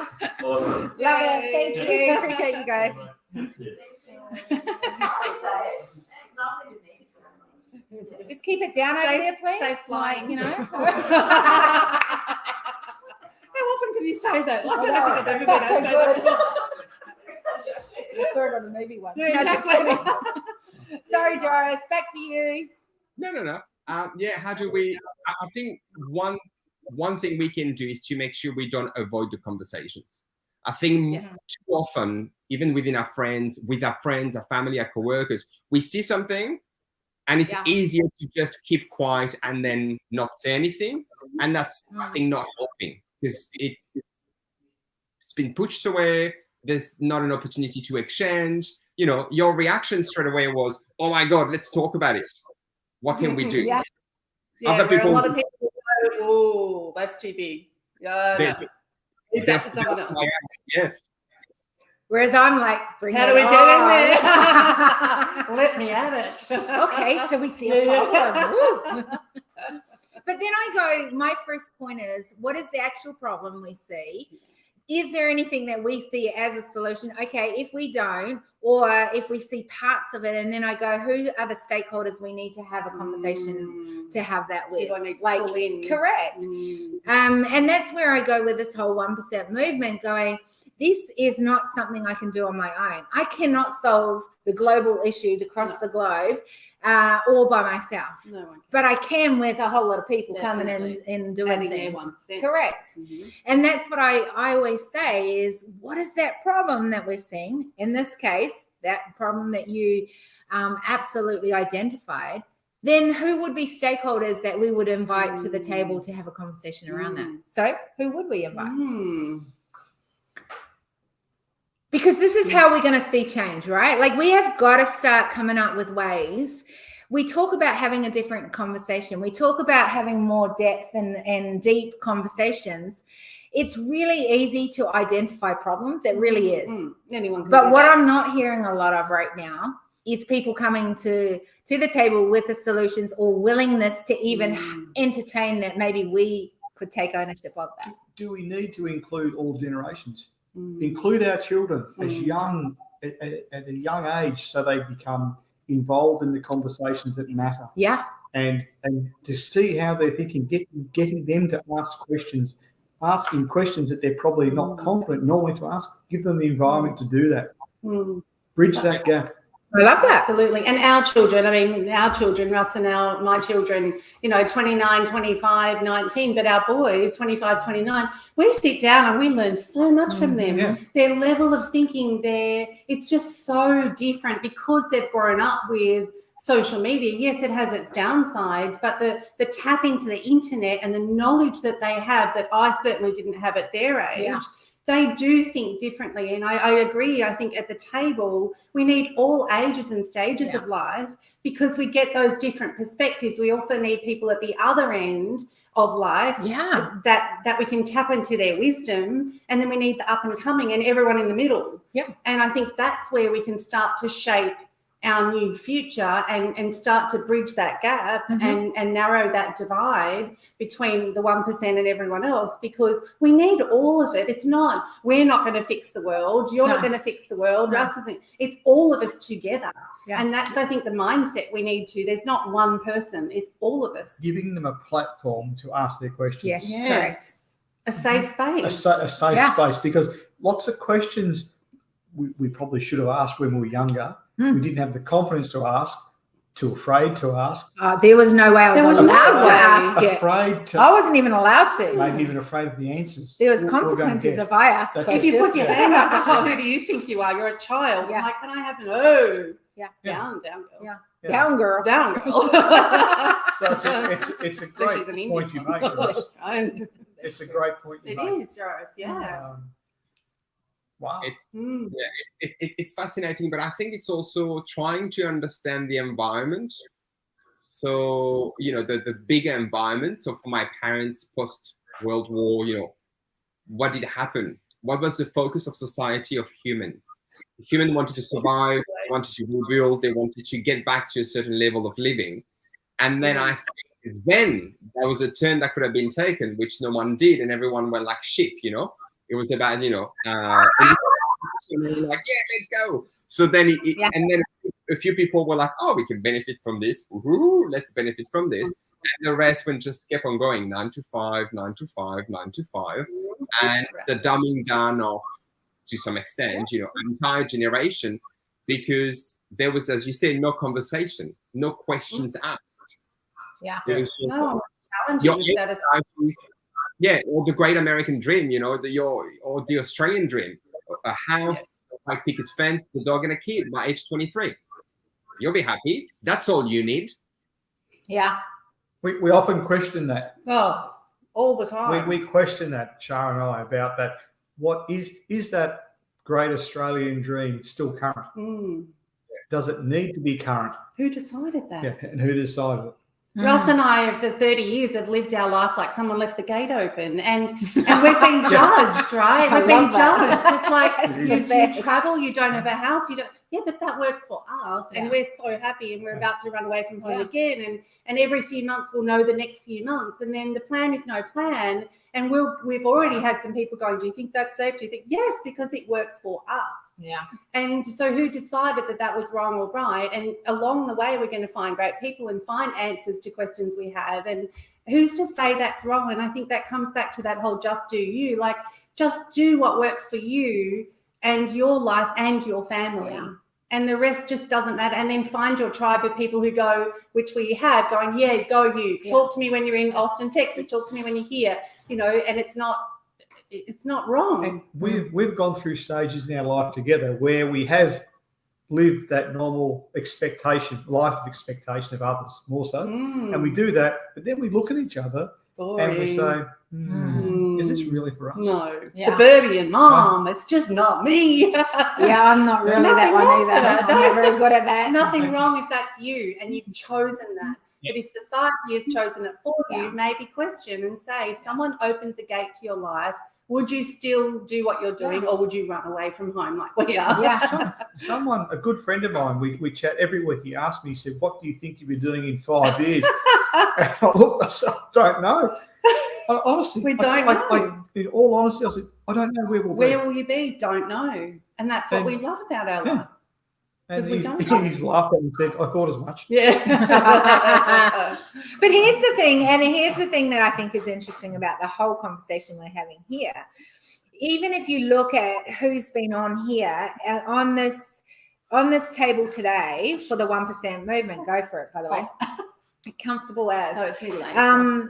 But like we just had Hannah on, and how old is she? Michelle? 15 now. Yeah, right. Yeah. We've had Ethan on here today. Yeah. We've had Gary on here. He's probably at the older end. We've had, we've had all sorts of flavors of different people. Mm-hmm. One who's made mega money on here today, and the other one that maybe has made very little money but is so giving in their world or whatever it is.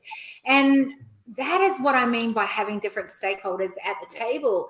And I think, and we've had a lot of conversation around this today going, the unicorns in the room. For me, it's the pioneers, it's the innovators, it's the cutting edge humans that are willing to lead and lead and pioneer a way in which sometimes it's uncomfortable, but we've got to learn to be comfortable with it and be willing to navigate the uncertainty, but be confident in it.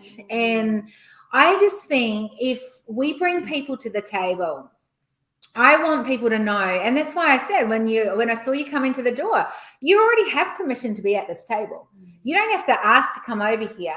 Come and sit at the table. Like, it is not, I am not going, oh, it's not your turn yet. Come at the table. No, we have got to already assume at this table, as part of this community, you have permission to be at the table. Now, going to one of the things that you said, one of the things that I'm really strong on is using your platform, because I believe whatever you do have in your hand, the 1%, right, is then you've got to take ownership of that.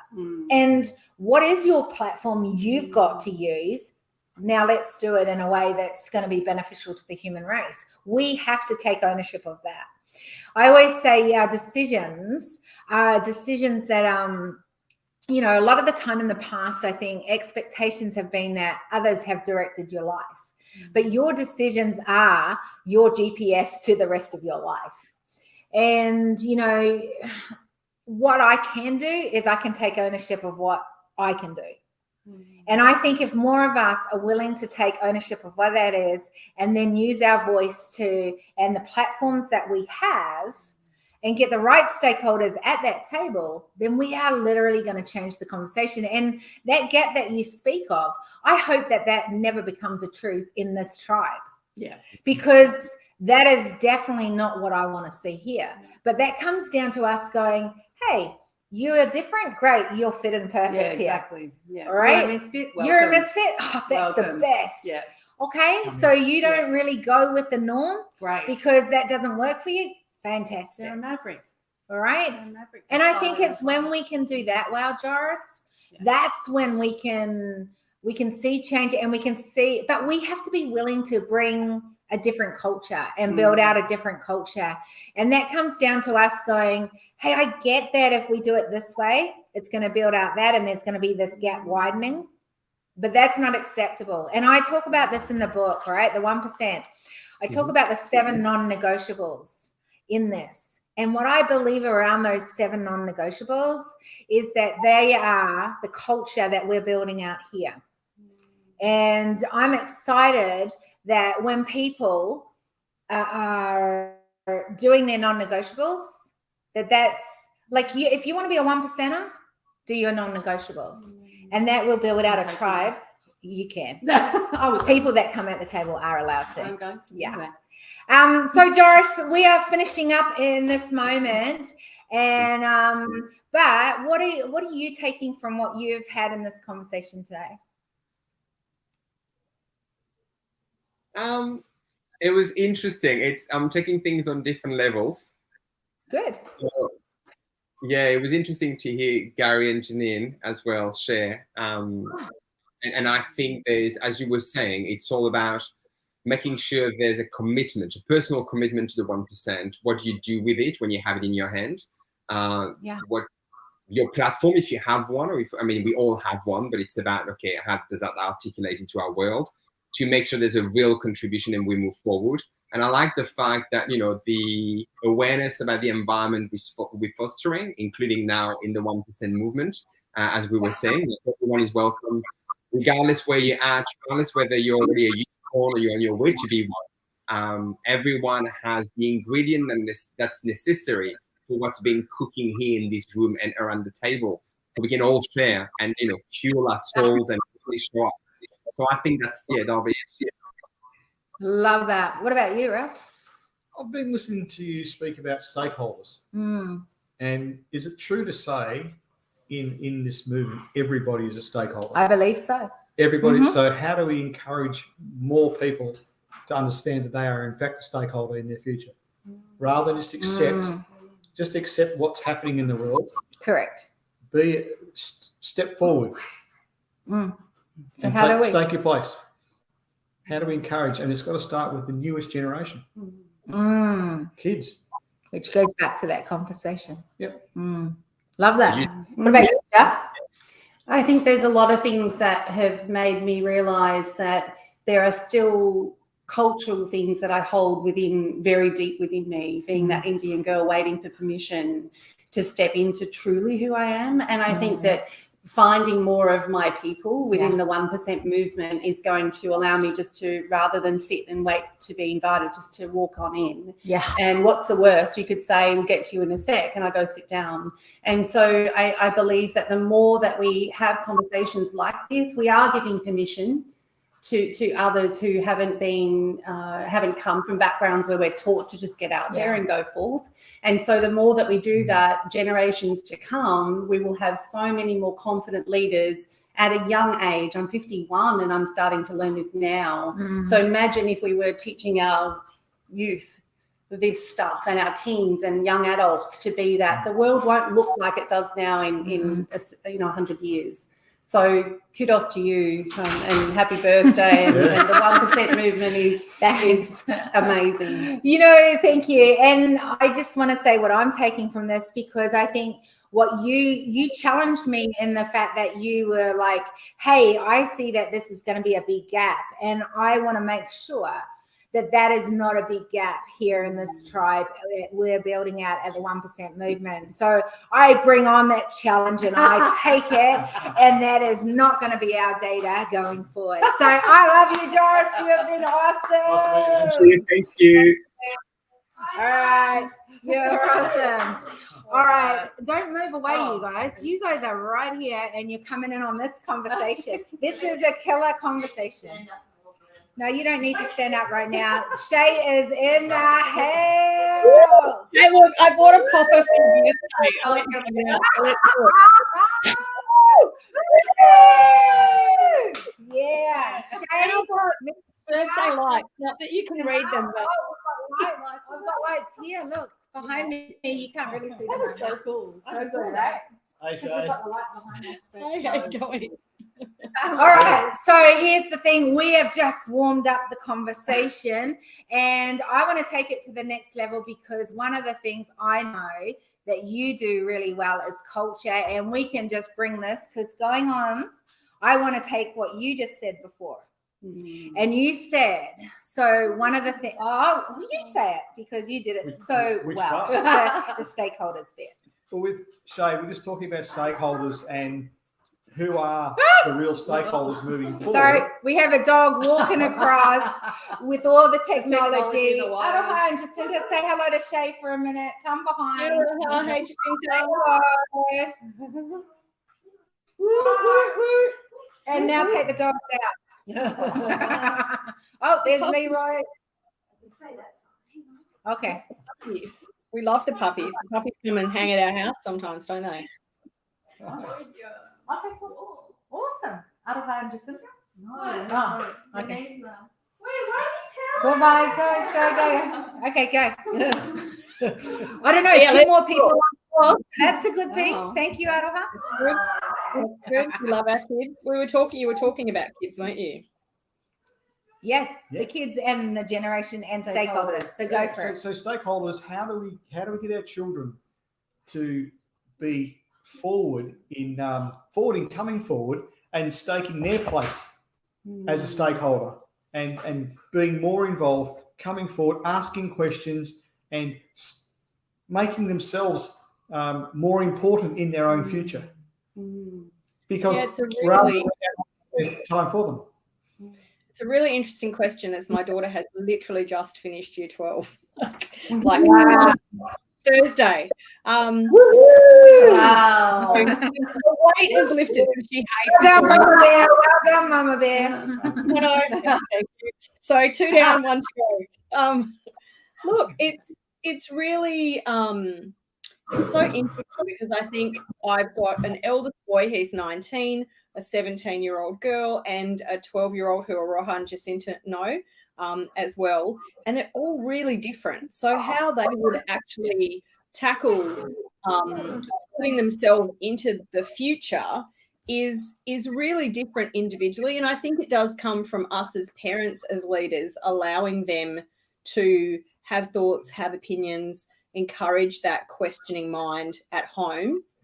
I think school and education plays a part in that as well. And allowing them to kind of then find their way in the world to, do that for themselves and putting it out there. But I think that, there's a real difference between whether people are actually feeling heard. And I think that becomes down a lot to how do people listen? Do they listen to respond, or do they actually listen to hear and be curious about what's going on for that person? And I think that if we can maybe be a bit more curious about the people that we're with, the cultures they're from, their biases, see behaviours as like a hint to maybe something to ask some more questions, I think then we're kind of going to allow them to have a 1% shift that can end up being part of that 1% movement. And it just starts with that just one small thing. So that's what I think. Something Shara and I did with the kids when they were growing up, we used to do high-low at dinner time. And they couldn't get out of it. And they'd roll their eyes and they would really. But what that did was give us an understanding of their day, what was important to them, whether it be a negative thing or a positive thing. And we learned so much from that 10 minutes at the dinner High, table. low, high. They had to High, end low, on high. high. Yeah, we do magic moment. What are you grateful for? That's it. And Yeah. and the grateful for is often the one that's the indicator of the low. If they're really struggling to find something, that's where you can kind of have the conversation. And we'll do that at work as well. We've got quite a large team in our company, and we actually did a generational map for everyone because we had a lot of the young people coming in, whether they were straight out of school as high school grads, or had finished university and were sort of coming into their first job, where, you know, you've got the classic things where they don't know how to write a subject line on an email or sign it off properly or use a calendar, like all those things to time management. But it was interesting.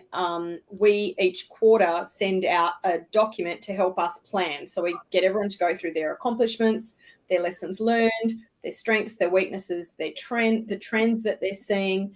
And then we get them to kind of roll it up into tactical operating priorities. And I'll ask some questions at the end, which is overall, I'm happy about the things I see that you don't see, and I wish, right? So those three questions are always my favorite, because we get to sort of see inside people's minds. So, of course, our son, who's working with us at the moment, says, you don't know how to look after young people. I'm like, awesome. Okay. Great. Shouldn't be a problem.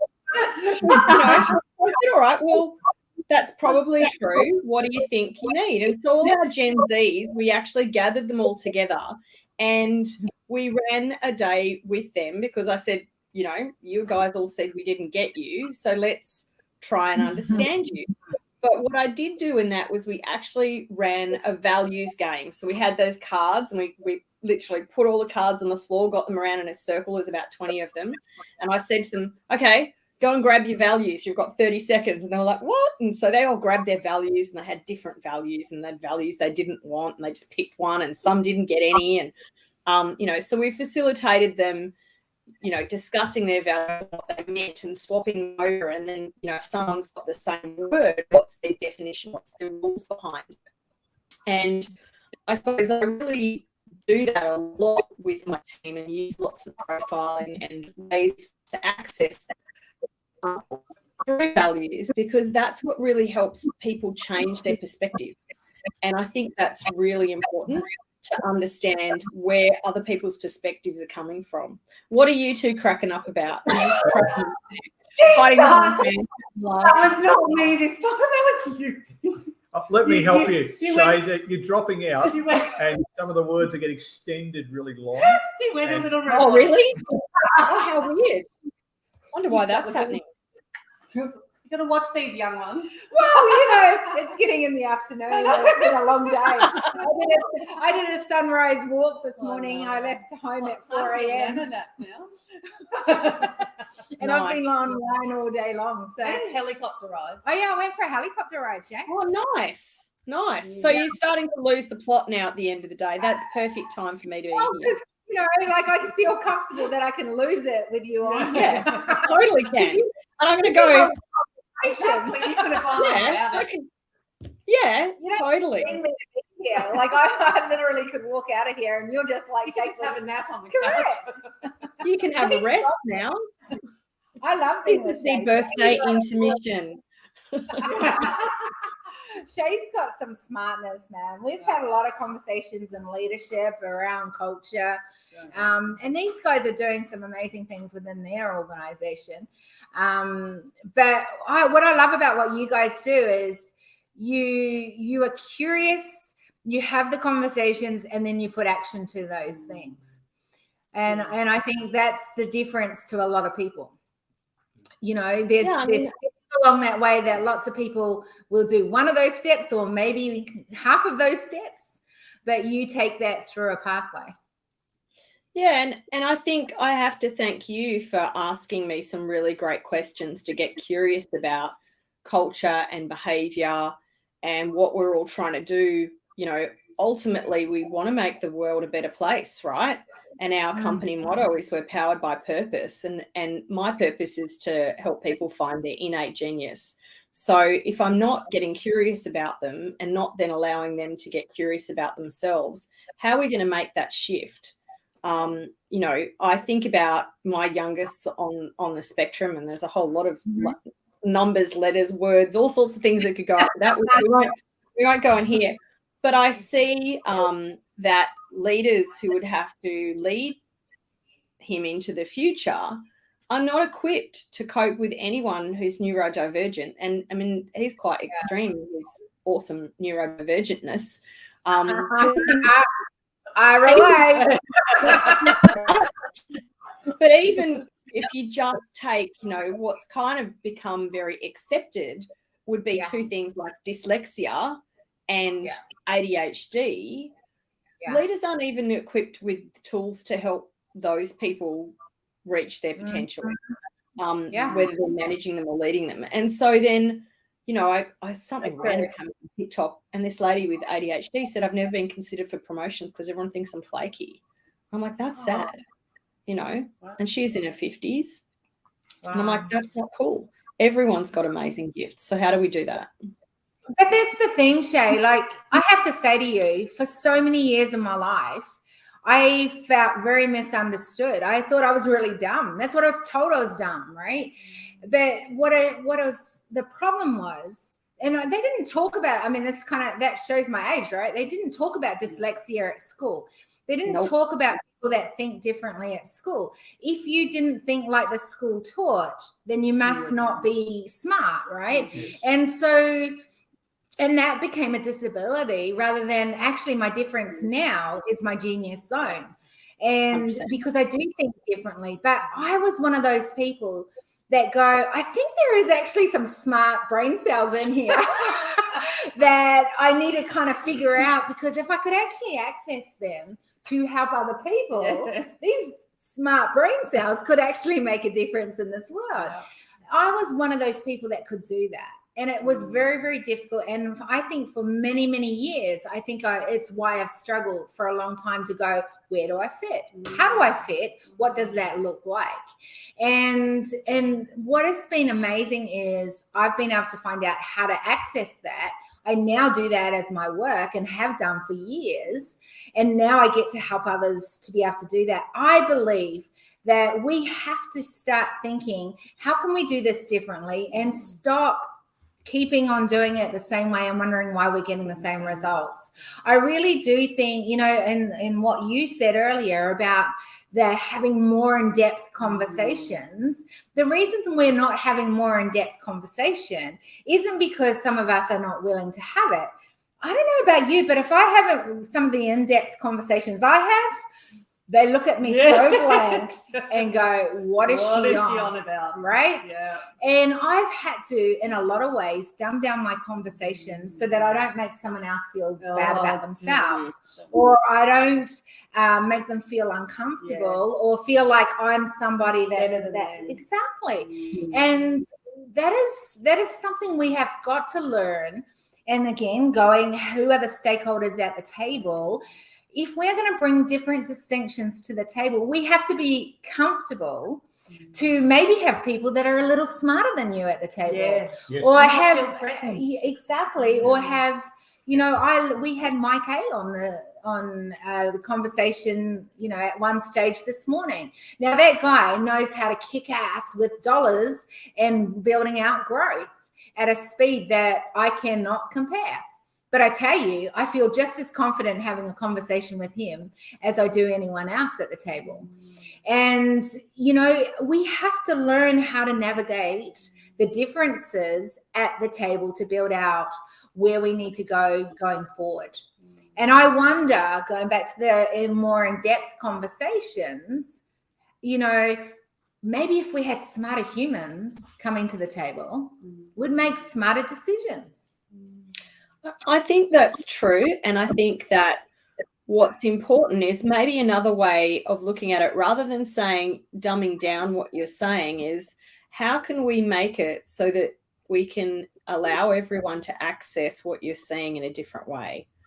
And I think that, for me, like, you're really visual and I'm not. I'm super auditory. So, all the visual people, like, I love their pictures and they draw stuff. I totally get them, but I can't see it like that in my mind. And I often then use that and think about that when I'm trying to explain things and people don't get it. And I'll say this to my foundation leaders, like, if your team are not understanding what you're saying, then you have to change how you're doing it, because it's on you, right? So, maybe I'll put it back to you, Kira Marie, and say, okay, how can you change what you're saying and how you're saying to allow more people to have access to it? So we're taking just one. You've asked me that question. Here's the thing that I've done, right? Because in a lot of ways, and I talked about this morning, in a lot of ways, I was, depending who you are, depends what conversation I have with you. So imagine that on social media, right? All of a sudden, this person has all these split personalities. So who is she? What is she really about? And how can she help and serve, right? It is so confusing for the general population. Yes. So I literally went back to the drawing board, and that's what happened this year, going, okay, I get that. And I always think of it this way. I actually really love this concept, but I went back to that drawing board going, if there was just one thing, I didn't want to go back to niching down into going, I only serve this person. Because here's the thing, if I'm to bring different distinctions to the table, stakeholders back at that table again, and we are going to have a different conversation, I cannot just work with this person that looks like this, sounds like this, and I'm going to do it this way, right? I cannot do that. So I needed to go, okay, I want to work, whether you're an emerging leader, not that you're just at the beginning of leadership, but maybe at the beginning of thinking that there needs to be a new approach to how you do it. And then there might be the one that's an influencer that is already doing some really cool crap, but wants to take it to that next level. And then it's the one that's right in the legacy, knows where they're going, what they're doing, and every day is about leaving behind that legacy and living in that legacy. That is a different spectrum. So imagine doing that on social media. Which one do I speak to? Who is it? How does that look, right? I went back to the drawing board. This is where the 1% movement became the first touch point, because this is the entranceway into my world, right? Because it doesn't matter if you're at the legacy level. It doesn't matter if you're an emerging leader. It doesn't matter if you're an influencer. Every one of us has something in our hand that we can go and do our 1% shift. And that became my entrance way. So that became the way I could communicate what is often, depending what conversation, where you're at, where you want to be at, depends at what conversation that means that I get to talk. I get to talk about the same things, but I can talk at it, whether it's at global leaders sitting at tables that we are looking at the future of leadership across the nations. And then I can talk to the boardroom room full of males that maybe some females would find very, very difficult. And then I can speak to the everyday person that's just going, hey, I'm not really sure what I've got in my world, but what could I do? And the same thing is the same principles, the same kind of conversation, just at different levels at that stage. And that's what I learned. And then on the other side, so that if you came into my world, and one day I'm going to have this on the website, but it's not there yet because we're just getting to that point. I've got to do it at a pace Michelle can cope with. You know, not that she's listening over here right now, but like, whew. Here, her finger was like trying to make up, you know, this movement. Finger, Michelle? Yes, which one, Michelle? But here's the thing, Shay. Like, in all seriousness, from the 1% movement, now what I want from behind is do you know that book when you're a kid and you got to go choose your own pathway? Yeah. The choose your own adventure books. Yeah, they were awesome. Exactly. And that's what you get to do in my world on the other side of it. Because I believe that our problems, our starting point is going to be different depending who you are, where you're at. And so the solution that you need, the pathways to get there is going to be different. So you could actually build out your own pathway to get there. I had to learn how to do that, and to do it in a way that I don't need to dumb down what I'm talking about. Because sometimes if I talk to everyone the way that I talk sometimes at the tables, it sounds so complex. And, you know, my husband is a great example of it. And he says it himself all the time. He goes, I have no idea what you're talking about. No, he doesn't, because it's just not the language that he uses. It's not what he's. So I've had to learn not only to bring it at that level that is complex for the right spots, but if I really want a spectrum of people to be able to understand so that we can bring more distinctions to the table, then I need to know how to communicate in a different way over here. And our communication has to be different. And I think remember that- communication takes time too, doesn't it? Like learning how to communicate. I mean, we've all been to places where we've had that new job and everyone's speaking like a different language for the first 3 months. Like you're trying to get into the acronyms and what they're doing. And I think it's like that. Russ, you were going to say something. Remember that saying, seek to understand, not to be understood. Yours is almost you're trying to turn that on its ear. You're trying to get people to understand what you're trying to say on so many different levels. Yeah. So there's something you've already got to turn on. That whole thought process where you need to be understood. Yeah, Way but before here's you the start thing. to know. Here's the thing that I Yeah. learned, right? Was that I had a brain. I thought everyone thought like me. Now the good news is that you don't all think like me. Let's get clear about that. But the thing was, I honestly thought everyone thought like me, and so I couldn't understand why you weren't understanding me. You've had that. You've had that same thing when you've been explaining things Yeah, to, I'm explaining it, I think, so clearly. And Russ is looking at me like, at 100 what mile an hour. I is might she add, Shay. on at 3 in the morning? Because that's when it comes to me. And I'm like, what? Why don't you get this, man? The lights are on. I'm rubbing my eyes. Well, my lights are on too, and I'm going a million miles an hour. I'm getting 10,000 words just dumped on me at 2 o'clock in the I'm morning. like, do you get it? And he's like, what? Right? Yeah. One of my friends is like, okay, which conversation are we having right now? Where are we at? Like I'm processing all of this, but which one is it? And I'm like, oh, it's this one. And he's like, okay, right, back there. 4 conversations ago. Keep up. Yeah. I had this on the way here. Like, I'm so moved on. Like, why? Oh, my head, his head. Okay. That's all right. We're still together after 30 years, so we must have That's worked that out. amazing. Yeah, you work it out. Same with Jason and I. He'll just go like, what are we doing? Like, what's happening? Okay, it's that conversation. Keep it simple. Get direct to the point. Exactly. Yeah. Pick your battles. Yeah. Battles, yeah. But What did I that's the say? thing, and I love the fact in the case of Taki today, he came on here and he goes, I have no idea how to do this because, like in our world, Shay, right? Like he goes, this is what I'm working on, this is what I'm doing next, and this is how I'm saying it. In my world, I'm like going, I know where I want to take this. Yeah. Let's see where the day goes. But in the same way, I want to navigate it. If we want to have a different conversation, I've got to be able to role model how we can navigate a different conversation on the table. And while I've got smart people coming in from everywhere across the globe, we need to be able to, I don't want to come with my biases, my conditionings and go, this is how we're going to do it. And this is what we're going to do. Or otherwise we're going to repeat the old approach. Correct. So I have to role model that. Now, there's not always a framework for that. I mean, there is in my head because I get to like play in different ways that I do. I always say the easiest way to think of how my brain works is think in a mind map. Because every time I'm having a conversation, I'm basically putting different things. Bubbles up. That's what I do. Absolutely. And then putting the pathways to it. 100 little circled notes on a piece of paper, and people go, are they your notes? Well, you know what? Oh, I know everything on here. Everything. And I know how to put it all together when I need it. Everyone works differently. Same way Jake's brain works. I think about it like he's in a game, right? Where you go into his world and then it's almost like Minecraft or things, like he's expanding it and building it as he goes. But to understand it, you've got to be in it. Minecraft, Yeah. I always think, clients have said to me in the past, they go, you're like the town planner. And I go, what are you talking about? They go, you've got like the main things. And then you ask all these questions and it's like you're placing all the different pieces. And then you get the pathways to go into it. I'm like, oh yeah, that is kind of my brain. How did you know?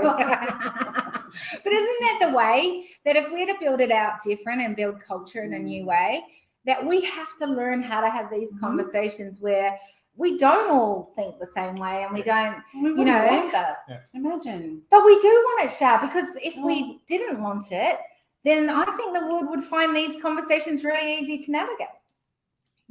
I think Right. it's mastering healthy conflict. I think that, conflict's kind of got a bad name now, where you can't have a difference of opinion or a different thought or have a healthy debate about something, and be curious about the different perspective that someone's coming from and really try to understand it. And I think that, the challenge we've got is that social media has kind of allowed us to go in this complete track of our own opinions and thoughts and we're sort of stuck in our zone of where we are, to reach out of it is really difficult, because the algorithm wants you to force you to see what you normally see. So it takes effort now to go outside that and go and think differently about things. You have to make the choice to do it. So how do we do that better? Look, I think, more conversations like this, gathering people together, doing things where, for me, when I'm talking, whether it's with my Gen Z team or our emerging leaders or our foundation leaders or even our leadership team, it's what's the different conversation? Like, you need to own your trigger. You need to own your opinion. I always talk to everyone and say, like, whatever's happening at the moment, if it's a team member or something, imagine they're in the middle of a diamond, okay, and it's got all these facets, and you're bringing your whole baggage and life and opinion and everything to your facet to look at this situational person in the diamond. Try and now go and move yourself and be able to see that situational person from all the different other perspectives. Try and even see it from their perspective. And that can be really difficult, because what then the leaders and the individuals have to do is become conscious of their bias, of their judgment, of their triggers. Maybe they're not going to deal with those, but to really then be able to separate themselves from it, to be able to make a better choice in the moment and go and deal with their stuff. And I was just saying to our team the other day, like, are all of you starting to become aware now of when your body kicks off and you're having a physiological reaction to something in a moment around work or people, so that you know that you triggered the choice that you're making and the situation that's happening now from something in the past? We've been chatting for like 9 months. And they were like, no. And I said, okay, well, I can tell you all are. Go away this next fortnight and really start to notice your body and the reactions in the situations at work and the stuff that's happening. And this team are really open to working. And, we're in a coaching business, like, they're all wanting to kind of do that, and they're still not conscious. And I think that this is one of the things we need it to happen quickly, and we want it to happen fast. But I think the world's been so unconscious of this for so long that the actual waking up is taking a really long time and a lot of effort. And that's why it's important we're all doing it as however we can. Something else too, you've got the distinction between opinion and agenda. How do you uncover that when someone brings something to the table? So define what you, firstly, and I think this is part of the conversation, is when you bring two words like that. What were they again? Opinion and agenda. What I think is agenda, what I think is opinion could be very, very different to what you bring. So I ask you again, what do you think those two words mean? Well, agenda being trying to push your own cart, your own line through a conversation, where opinion is more objective. So I don't think it that way. Opinion across the table. I'm interested in your take on this, Shay, actually. Yeah. Well, an agenda is a neutral term, really. We have an agenda, we're going to run to it. It's how we view the agenda and we put it together that gives it that nuance that you're talking about. Is I'm running an agenda. There's an assumption it's negative. What if it's not negative? There's an agenda we've got here where we're wanting people to wake up consciously in how they're being in the world, how they're leading people, and how we want to do things differently. There is an agenda. We are all in agreement that it's a good agenda. To wake up humanity. Yeah. And we all know the saying about opinions. Opinions are just that. Like, it's my personal perspective on a particular thing. The reason whether the opinion is useful or not is it coming from a place of expertise? Yeah. Yes. Because our business is around investment and property coaching. We all joke. There's an internal joke here. We're like, oh, that person went to a barbecue and asked someone, and they gave them a thought about which was the best property, right? That's an opinion that's not useful, because it's like, oh, I read the newspaper and blah blah blah. Whereas when our team actually come out and have an opinion about something, it's based on a ton of data and research and things they've looked, and they're 10,000 hours of looking at properties across every Australian and New Zealand market. Their opinion is actually more valid because they know what they're talking about. And I think that we've always got to be careful in how we colour our words and how we colour the words that we hear. I really like that. Yeah. Good time. Sorry, Thank you. I didn't mean to Thank you. interrupt, but I really No, I was finished. That's what I'm saying. love that. Colour our words. I think communication is something that is very much old school, old approach, and that we have to look at the way, it's funny because it's something that I do a lot of around words.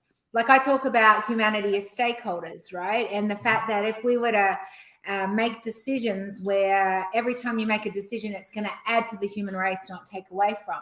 Yep. Humanity feels to a lot of people, oh, you're talking about the vast out there. And I just say humanity is you and I. And stakeholders, again, that word, stakeholders, for me, that's a measure of value. When we put a value of, we go, this is a stakeholder, this is what we're doing, this is what we're owning. And it's like when you own something that is you and I owning that, we are going to make it priority. And what became such a big complex concept in lots of people's brain, because they were used to talking about humanity meaning out there. Here's the thing, you and I make up humanity. Right. We are a part of the local, the individual, the collective, and the global. Oh, so that conversation that we used to think was out here is actually right here. Yeah. And again, it's communication. It's how we see those words, right? Any thoughts? Yeah, it's 100% that.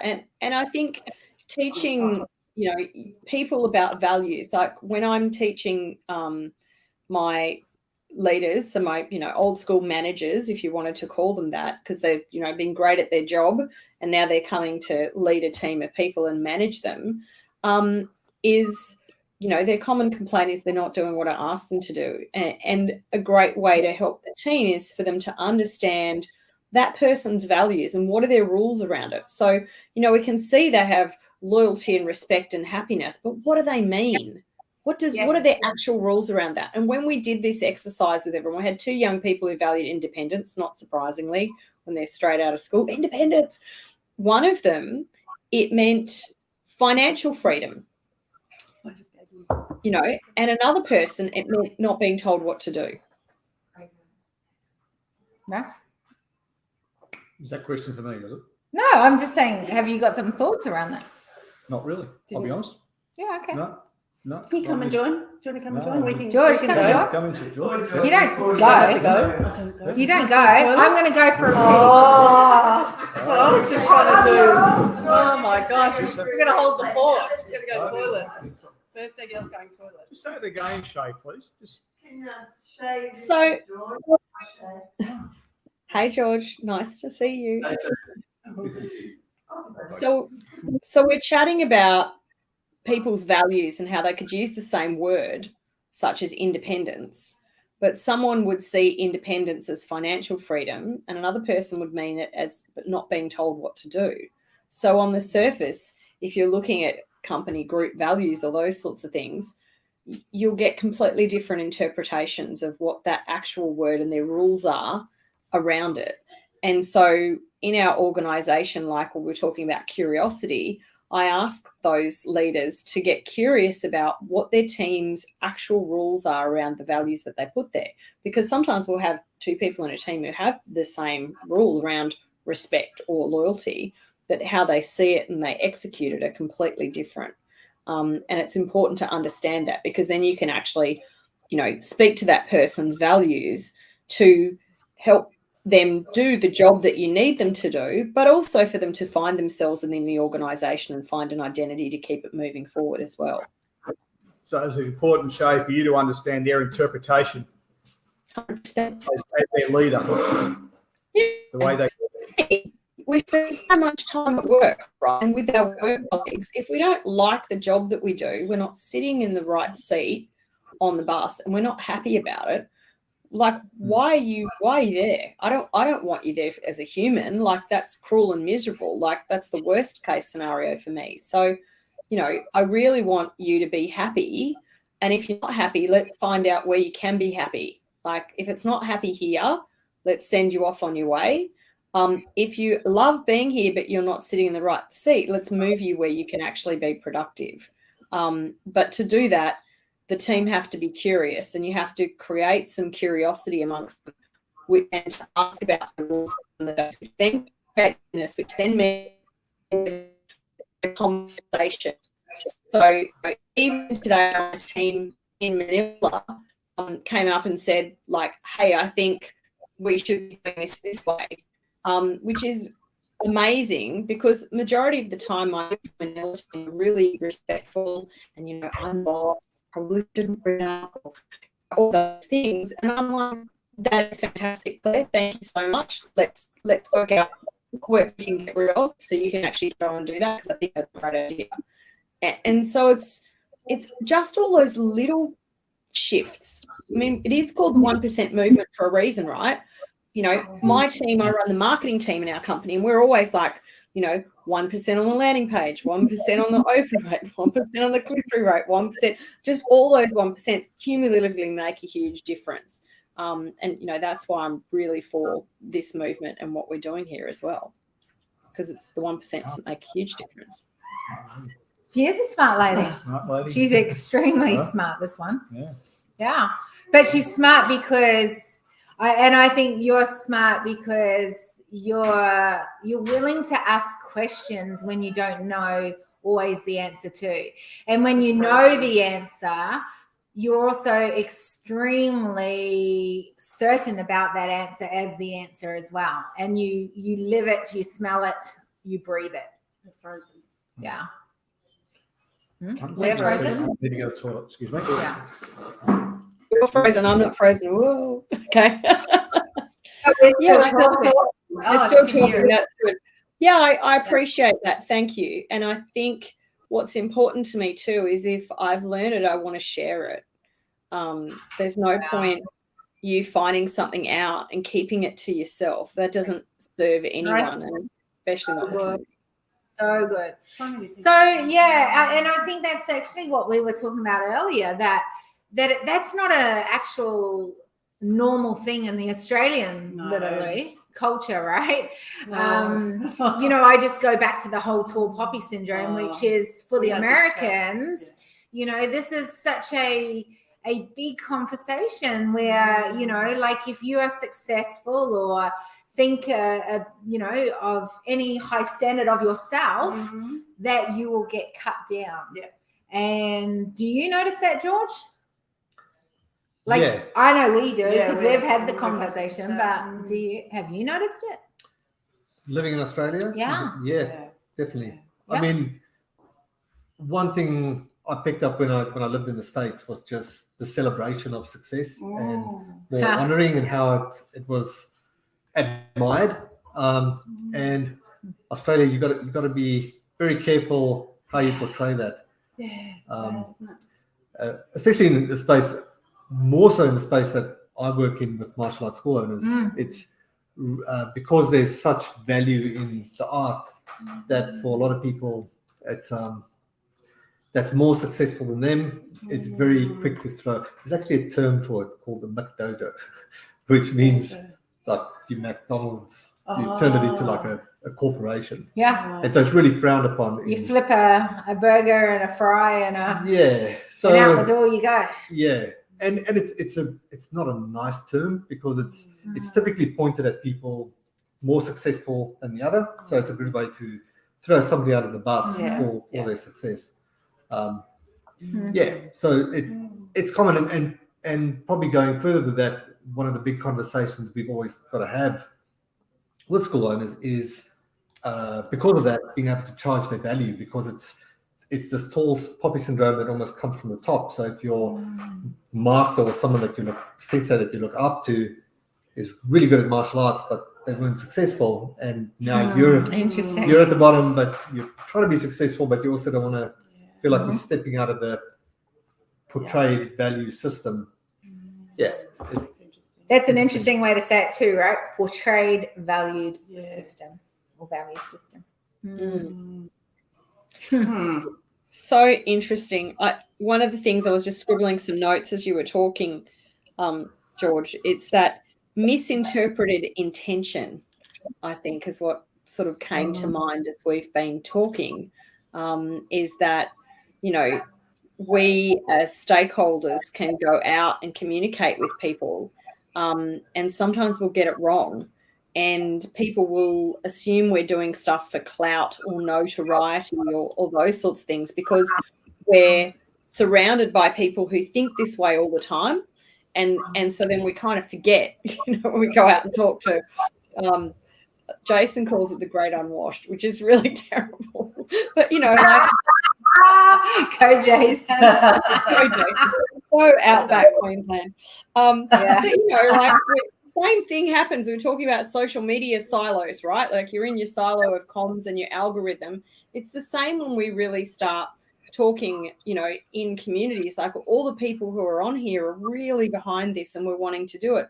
What happens when we take ourselves out, you know, into another sphere of people and try and start that conversation? And I think, Kim-Marie, that's what you experienced when you're trying to start these conversations and why you're reworking it, because you were misinterpreted with your intention. Yeah.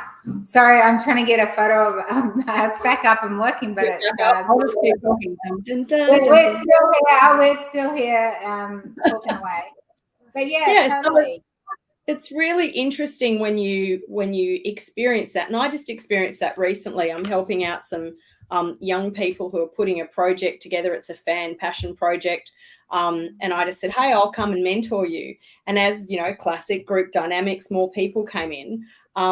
My intention of mentoring was misinterpreted by some other people and saying, you know, oh, she's just doing it because she needs the clout. And I'm like, I don't need the clout. We've got more than enough of my own clout, right? Which, as we know, says more about them than us. But then I was sad, right? Because then they chose not to participate in this particular thing that we were doing. And then I think that's what makes it sad then, right? Because if we don't actually make our intention clear in a way that the person who we're wanting to give it to understands, then we miss out on them coming along on the journey with us. And it's very hard to then get them back in. You know, we don't get to create that movement or that special intention that we had in the first place. And I think that always then feels like a miss and you feel sad. Well, I do. Looking gorgeous there, by the way. You might want to go back just to the thing at the FaceTime one. event. Is it camera up there or something? No, you're Yes, but that's a little intense right there. See, now we can go. Let's talk about her now. It's a little noise. Everyone needs to like cuddle in now. I know, right? Hang on. So where was that? Sit back here. Nope. Yep. Pretty much. I have to be off. taking your chairs back. I can go and have a drink. Where's the Camden plugged into? I can't be seen anymore. It's not that one. Is it that? Oh, look at yours. Maybe unplug and try. Yeah, that's always my favourite. Yeah, I know, right? That's the equivalent of the turn it on, turn it off again. It's like the computer going, is your computer on, madam? Yes. But it's a true thing. You clear the cache, you turn it on and off again. It's the first thing that sorts everything. You just got to do it. Yeah, don't be pulling everything up. I Yeah. don't We wanna be might responsible. lose shade totally, and then we can't do that. How many online entrepreneurs does it take to get a camera? I know, right? Like you'd never know that all of us do videos. It's always the way, though. It's always the people who actually know what they're doing that it mucks up on. It might be tired. It's been Oh, long actually, it day. says that that card doesn't mean. No, there was no card on it anymore. Yeah, that's not. It's not recording. I would say it's just getting hot and It might be tired. I'm pretty hot and tired, but you know, I'm just glad Not that just hot Shay 'cause is you're awesome and like we've got a good conversation going here. Unplug He's gonna blow it up. He's blowing it up. Oh, no, weirdly, no. Did you plug it back? Yeah. Let's try So that. it's now, Now. does it have to go solid or does it just keep the, okay. Okay, now. Because you're right, that itself has its Yay! Come back to the table. Come back to the table. I love it. Oh, hang on, we're going to close that screen. We get another seat at the table. We could start all over again. No, that's not. Oh, what's she done over there? It is a bit blurry. That could be champagne. Maybe that's champagne. It was. I need to top the glass. Whoops. Yeah, I was just moving We on. had tech issues. Oh, you're so much better. What are you saying? It's an absolute circus at home. What are you talking, darling? Why circus? Party. The party in the house. Sorry. We're getting the I'll be Indian good now. flavor in the Oh, house. it's about Indian o'clock, darling. Come on. Indian. Work is over. Party time. My brother-in-law is Indian. Oh, really? Yeah. Oh, really nice. But What's his he- name, Rajan? Yeah. So you'll like this, Shay. You'll like this one. No. Shay will like this one because Ethan used to say Vikas with the big ass. His name is Vikas. Yeah, I got that. All right, let's pull this in. Shay, it has been amazing having you here. What are you taking from our conversation today? I think what I'm taking is that I'm on the right path at Yeah. empowering the people who are in my sphere of influence as much as possible to go out and take these thoughts and the things that we're really wanting to make a shift with into their lives in a way that they can understand and make a change.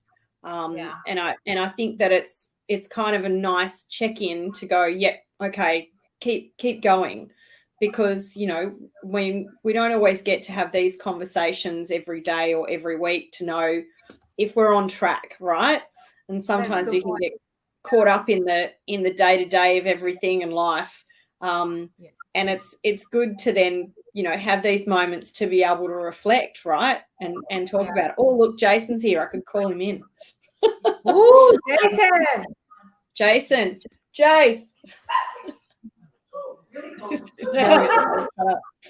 Jace, pop your head in here and you're going to be on camera in a second. Hello. Has he got clothes on though? He has got clothes on, yes.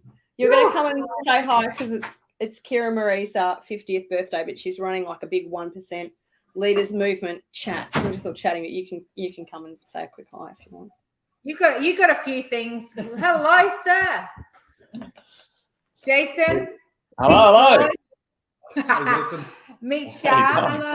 And Russ is over there, but he's like, I don't want to be seen. Right. He's behind the stage. He's having a moment. I mean, he's having a break. He's sorry. having a seat off the table. That's right. He's done enough. There you go. Yeah. Are you doing What's good, bro? What's going on? I've seen a few of your 1% things floating around. Oh my gosh, they just keep coming, don't they? Oh, it's So have fantastic. you put your 1% up on the wall?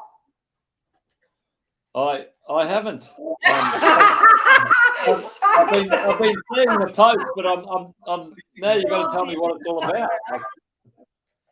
Well, what we figure out is this. If you do your 1%, Shay does her 1%, George does his, I do mine, Shah does hers, Michelle does hers, Russ does his, we actually could maybe possibly narrow that gap from problem to solution That'd across be what, the globe. 8%? There we go. 9% already. It's good. I go and put my shirt on. Wow. It's an interesting one because it caught my eye because we've got a thing called the 1% Club with our investors. So it's like, what's the 1%? Yeah, move it 1% at a time. Everyone does a bit. Yeah, exactly. And here's the thing. I have a real belief that, say if I got 1 billion names, we've got the Wall of Humanity, which Shay will teach you how to put your profile up there after this. And because we would love you to be on the 1% wall. And here's the thing that I really truly believe: if we could get 1 billion names of people committing to doing their 1% by, say, 2052, it's predicted that would be about 1/10 of the population.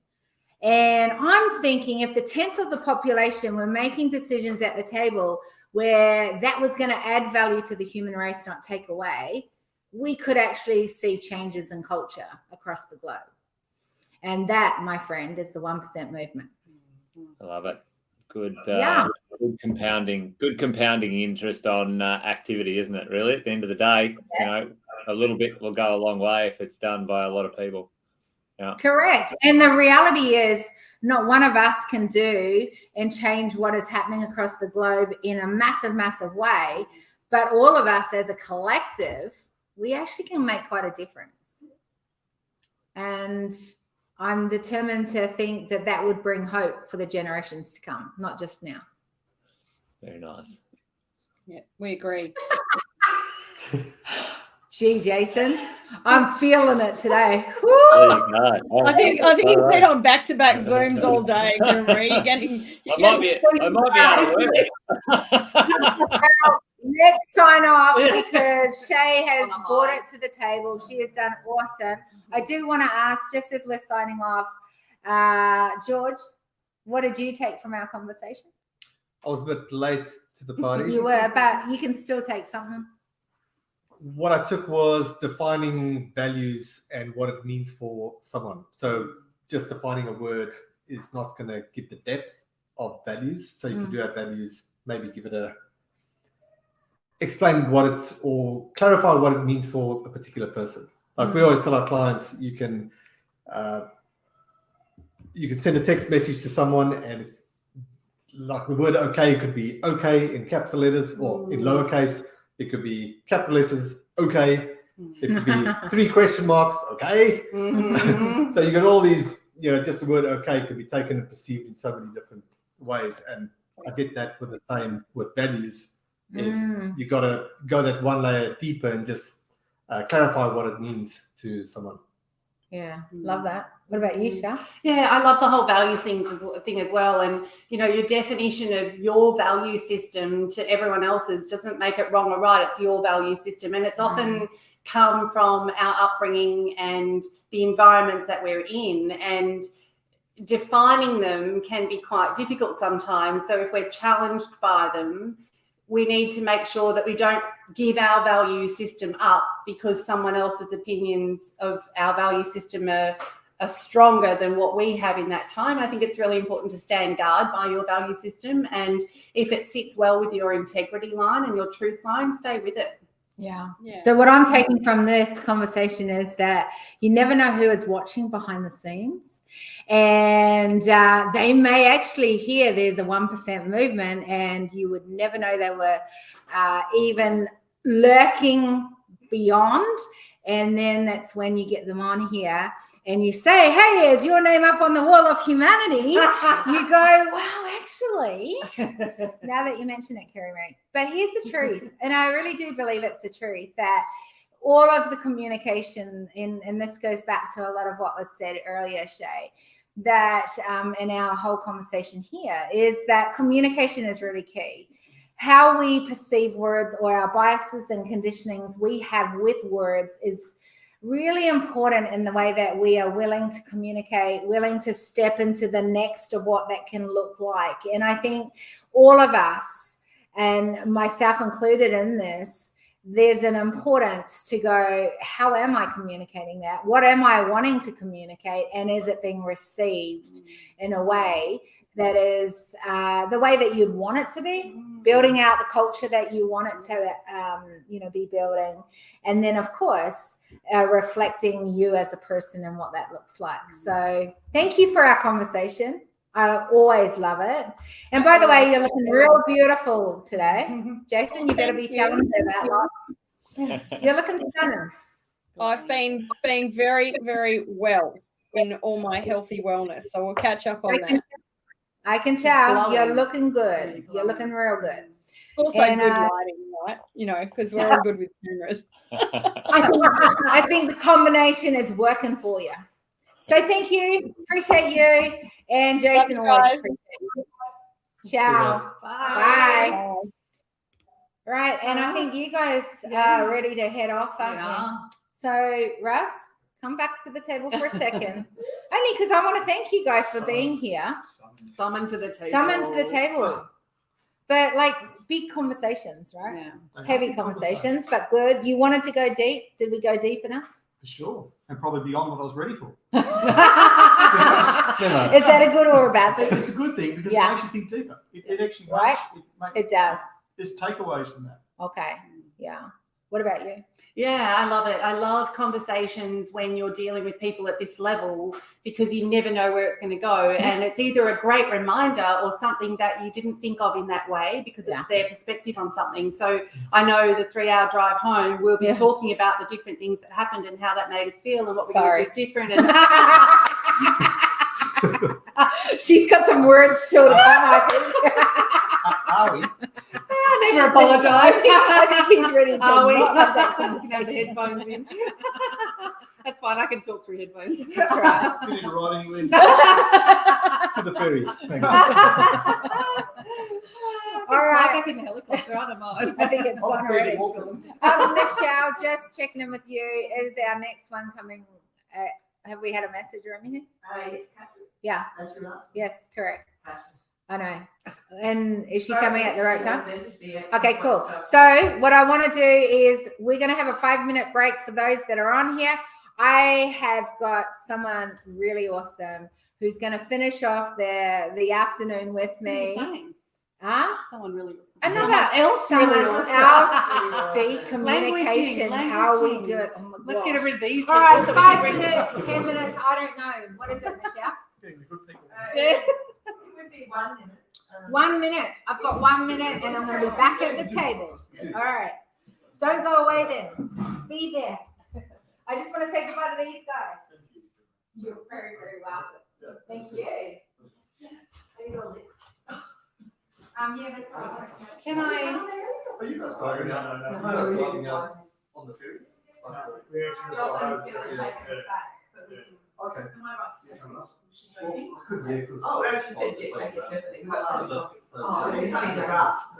Is your character? What was that? You as well? Oh, this side. Oh, this side. Coming down across ferry. Oh, yeah. Thank you for today. That was fun. I didn't expect to sit at the table for so long, but I can do it. It's a bit hot there. Oh no, the sun was on me as well. And it's I feel the break tonight. Yeah, when we're off. Yeah, when we're offline. That's to take a photo. Enjoy your travels.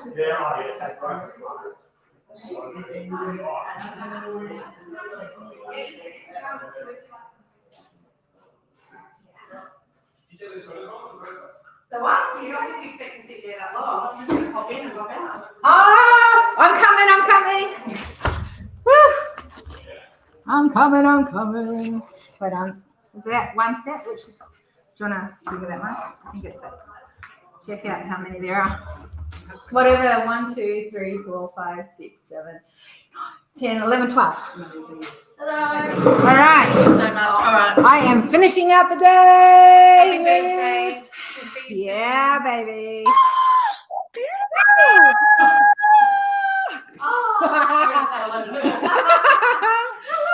She's just leaving. This is like the best party ever. What? Have a great birthday. Thank you.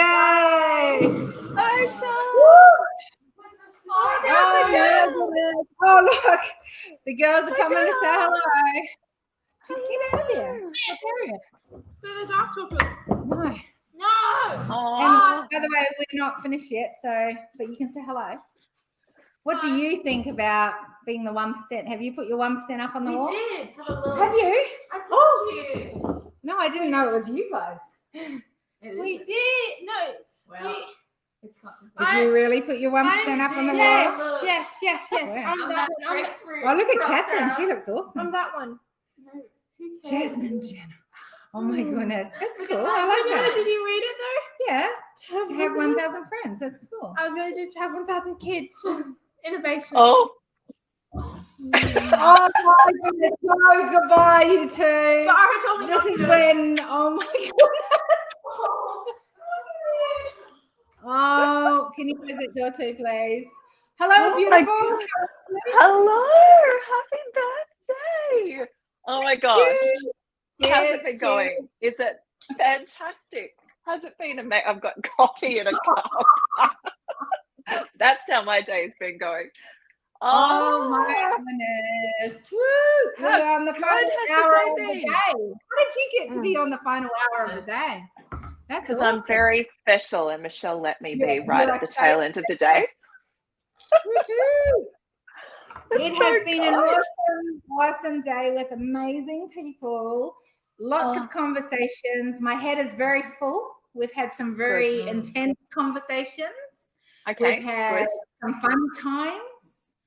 We haven't got all the numbers. Oh, yes. So I may, at lunch break, I may have gone up in a helicopter.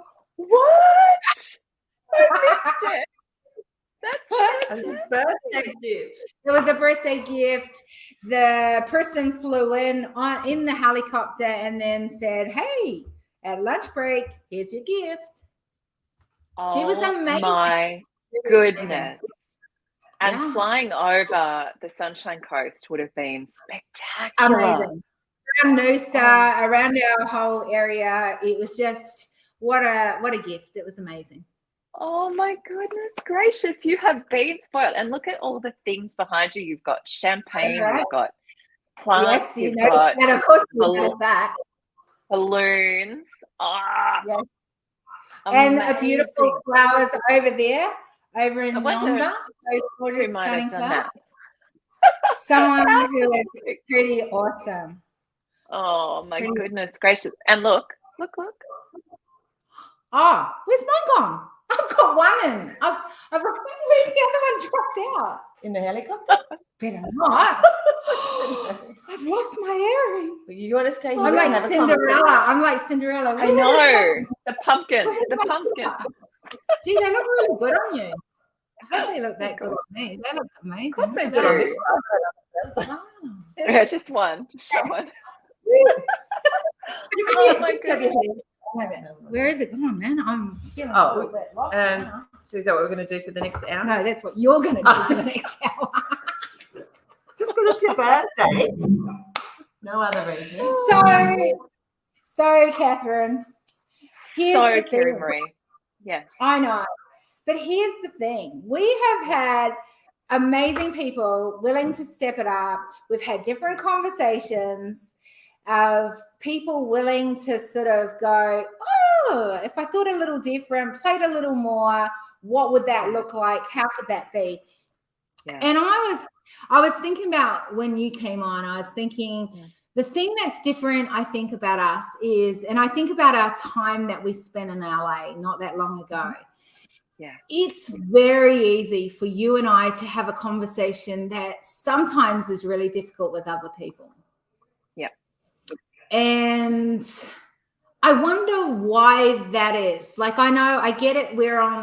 We think, I don't know, like there's a lot of similarities in how we look the same. We, got the same earrings. We're just twins from another mother, but, but in all seriousness, like it's really easy for us to have the conversation that we did. And I don't know how many times we said that. Like, it's just so nice to be able to do it so easily and to not play short of what we are about and who we are. Why is that with us? That's my first question. And then how do we bring more people into that kind of conversation? Yeah, it's such a good question. I've been reflecting on it as well, because honest to goodness, outside of my family, that's one of the most favorite times that I've ever spent in my life. I just really. It was so amazing to, I think I'd forgotten what it felt like to just gel with someone at the most deep level, almost find a soulmate connection with someone. And I think when you find that as an adult, like it was because we've got the intellect and the maturity and the worldly experience. The conversations that we were having were sort of bridging professional stuff to family things to life and health, and I don't know, it just was, like I said, I one of my most favorite times. I think I'm going to look back on my life and go, that week in isolation was just so beautiful. The fact that we found so much time together, every conversation was different. We laughed like it wasn't, like I've never laughed before, and every day we tackled something new, and there was no pressure in it. So I think it's a combination probably of maturity and finding someone where we just had an instant level of respect. We both respect each other. We both understand that we come from different areas, but we're both so alike in so many ways. I just highly recommend to everyone, go find a best adult friend. Like, I can't. So true. It's so great. It's so great. So I think it's a lot of that, but I think equally, if we just met in a professional setting, we'd have a deep connection as well, because we're both quite visionary. I think there's a lot of respect about, I can see where your strengths are so potent, and I think you deeply respect where mine are as well. And we, we've had robust discussions where we don't necessarily agree, but we always come at it in the end and with an enormous amount of respect. So and I think the other side of it is we also are willing to go, you're at that level, but hey, let's kick your butt a little and push it to that level. And I think that was something that I know you were not letting me settle for some of my thinking that would have been quite easy for me to settle on a couple of our particular conversations, whether it was on a boat in Croatia or, while I was in Croatia. That seemed to, I had quite a few of your sort of, that's not where you need to settle.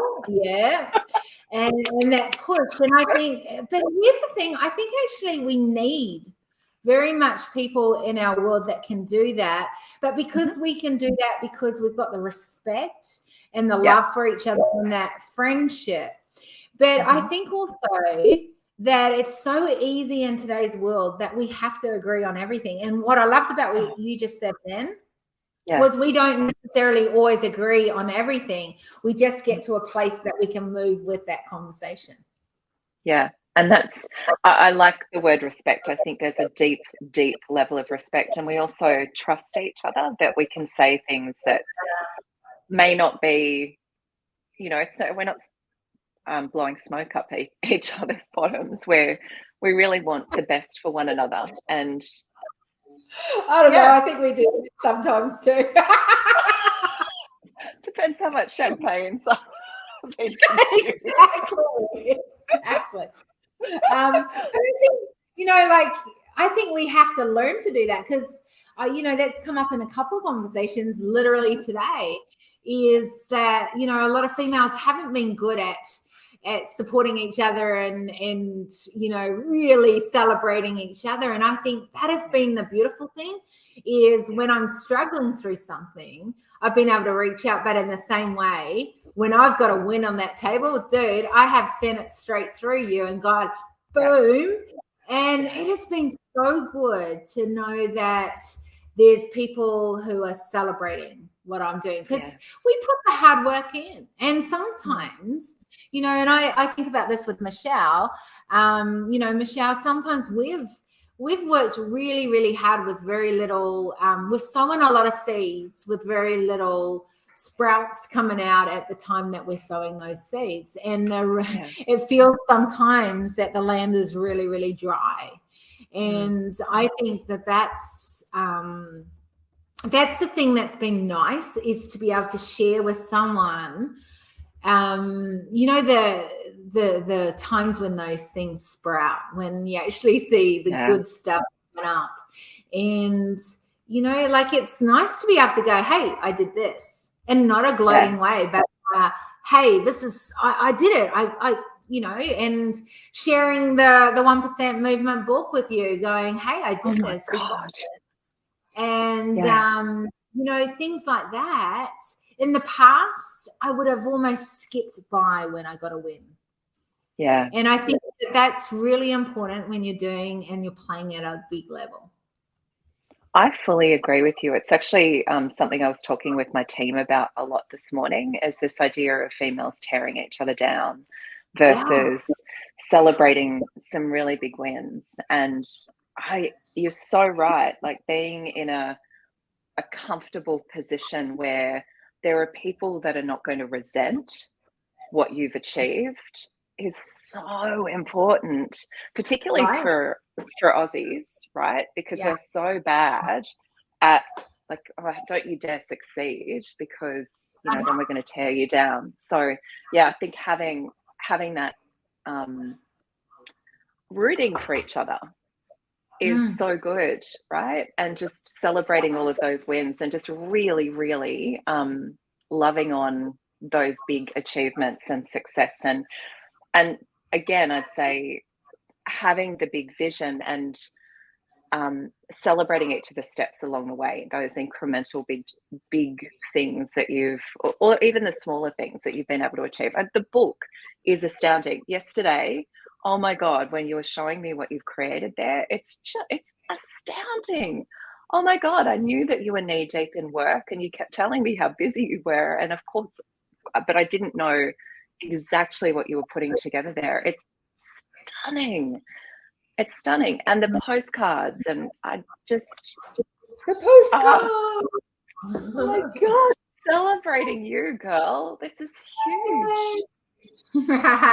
What has been fun about, even, and we just talked to Janine, who helped to design the book and everything, and she was on here this afternoon, and when I was saying thank you to her, it reminded me very much of a part of me that I felt like, in a lot of ways, I was able to express a lot of my strategic, a lot of my analytical, my logical side of me through the business side.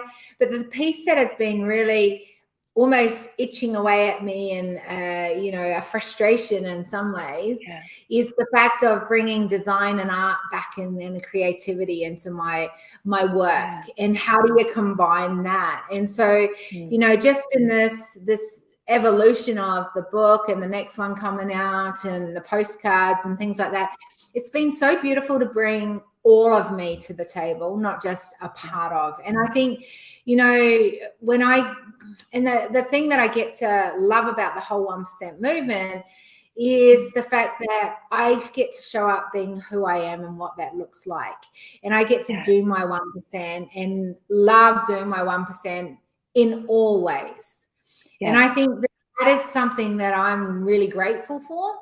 But it's also something that it's been so good to be able to do that, because, as I was looking to see what it was that I was meant to create as that sort of touch point at the beginning of all the madness that you can come on and be a part of my world, to come out with the 1% movement was something that has been able to bring everything together. And I think if everyone could just do their 1%, not just because it makes a difference by all of us doing their 1%, but because it's way more fun getting up doing the thing you really like doing. It's way more fun joining with other people. I know something pipeline, right? And doing partnerships with other people to collaborate to be able to do your 1%. So I don't know, that's kind of come out of my day today going, wow, there's been really nice just pulling all those pieces together and now getting to live my 1%. Oh my gosh, I could not love that more. This is such an important mission, Kerry Marie, and you're really the perfect leader for it globally. I was reflecting as I was putting my details in today. Yeah. And I was wondering, where do I place myself in all of that? And because there's so many amazing people on the wall that you have attracted and who are so magnetized to the mission that you're creating here, who have a very significant 1% movement of their own that is deeply involved in shifting a paradigm or, creating systemic change across the health system, or Brody's incredible ending world hunger. Like, there's such big, incredible, deeply connected, precise change. And I was thinking, I'm not doing any of that. From my perspective, it's not about, for me personally, I mean, yes, we try to live as a sustainable existence as we can, and we try and eat as little meat in our family as we can, and all of those things, and we give as religiously as we can to the right things. But as I was thinking about it, I think another thing that feels really important that you've been able to create through the 1% movement is you can also catalyze change or be the connector to people. Looking at people like John Logar, who's so brilliant at what he does, and it might not be necessarily that he's, raising money for charity, but he's raising economic advantage for so many people that has this beautiful ripple effect across so many different people who will create change. And I think you're bringing that to life as well, that you can live this, you can be the catalyst, you can be the connector. You don't have to be the point person. Not everyone needs to be that point person. To be the supporter, you love that wall. Sorts of things, yeah, I love that wall, the diversity on it. So good. Yeah, actually, I said that this morning. I said, oh, it's so good. Like, I love the fact that everyone brings different distinctions to the table, and that's what I'm wanting as part of the tribe of the 1% movement, that if you are different, like, you fit in here.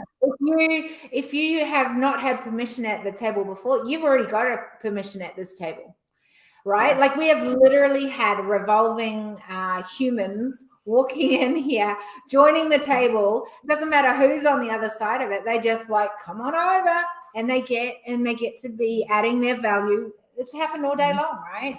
That is what this is literally what we want this tribe to be, because in the past it's like, oh, only if you do this, then you're allowed at the table, or only if you're able to pay this amount, then you're allowed at the table. Whatever it is, like, there's been rules, regulations, conditions, and lots of different things, right? Samantha Riley goes, lots of permission to be a purple unicorn today. Absolutely. Reference to it earlier. It was about us being unicorns. But I think but that's what we like. It's part of building a culture that's okay, and it's not even okay. It's absolutely non-negotiables, which is what is in this book, right? Like, we've got the 7 non-negotiables of a 1%er, and the reason we've got that so strong in there is because, like, if you're not willing to do that, then don't be a 1%er. And that's what I love about the people that have come on that wall. They've gone, we're willing to do whatever we need to do with what we've got in our hand. 100%. I love it. It's so important, and you are the absolute perfect beacon of light to pull that through. I couldn't imagine a better global leader for diversity, for change, for vision, for all of the things that this movement means. It's just so important, girl. It's so important, and you articulate this so beautifully. But it's so funny you say that. Like, I go, wow, am I? Like I literally Yes. thought that when you said that comment just then. And it's not because, oh no, I'm not worthy of it. I just go, am I? Like, have I had enough diversity in my world? Am I like that different? Like, I Do guess you need to though? That can become, I don't know. That can become a little rabbit But hole. sometimes come in, say hello. This is the last hour. This is the last hour. We are bringing it. Hi. Hi, guys. How are you? How good is this? It's all good. Yeah, you're not butting in. You've been at the table. I have, but you're in the middle of business stuff, and I'm not blonde. Well, that's a problem. We are just bringing it to the end of the table. Did you guys? There want is a lot of bleach on this screen. There is, right? There's a lot of bleach. How Well, I proud don't- are you of this incredible girl, Taki? Isn't she amazing? Do you know anyone in the world who would say, on my birthday, I want to do a 12-hour live marathon? Because I don't. No. Anyone else? Anyone else? Unbelievable. Unreal. Absolutely Yeah. unreal. Yeah. It's just astonishing. I had no idea that it was this big. And I mean, I had a concept of how big everything was, but not this. Like, this is epic. This is like slay territory. If we're going to be talking about unicorns and dragons and stuff, girl, this is huge. Yeah. I know you're in the middle of stuff, It's so all I don't good. want to. Yes. I know you're just hanging out and it's caddish, but I also know that you've got dudes watching, and I don't want to. We do have dudes watching and dudettes. Hey, but, dudes, yeah. and dudes is unisex for me. Let's have not that conversation. Sorry. See, Jan. Catherine, have you met Jan? I have not met Jen. Okay, so this is my beautiful friend from Austin, Texas. Hello. Jen, lovely to meet you. Oh my goodness, I've heard so much about you. We went from me to you. I think I did the handoff in America. Yeah. LA to back to Austin. We did. Okay, Yes. wonderful. Yeah. Have you? Great I'm to sure you've had a beautiful time. Oh, amazing. I'm in love with Australia. In love with I it. It's my bet. first. You're going to move here, Just or at choosing least 6 months. You Can I know, go, or 6 you months bring of the year. Yeah, Bring it? 6 months of the year I can live here. 5 don't know. seconds. There's a Yeah. fridge full of Are you going to tea. come join us for Yeah. the last bit? I'm going to come to you just from. Oh, she's Yes. going to come and join No, us. I'm excited. When you Yeah. stay to the end. Of course. We're We've got almost more there. blood. I love it. I More love this blonde. blondes everywhere. I'm trying to Ah. find. I'm trying to find What a do you- message that I sent you that feels really. I think I important know to me. the message. Oh, I'm- no. So I'm sure. Look Catherine's after yourselves for a moment. She's just put her 1% up on the wall, actually. Oh. Ah, She's finding a message and then we'll ask her 1%. Okay. all right. Bear with me. Bear with me. Oh my God, we send a lot of messages. We seriously do. That's crazy. Oh my She's God, doing this that. feels. Everyone who's sitting there watching and listening, this feels very important. I should have been far more prepared. It's okay. for It's all good. Yeah, because we're such a prepared. I think this is a great way to finish it. You know, we did start the day off with yoga this morning. No, we started by- Well, actually, Michelle and I went and we did a sunrise walk, which was Right. beautiful. And we did a Facebook Live down on the beach to do an introduction to the day.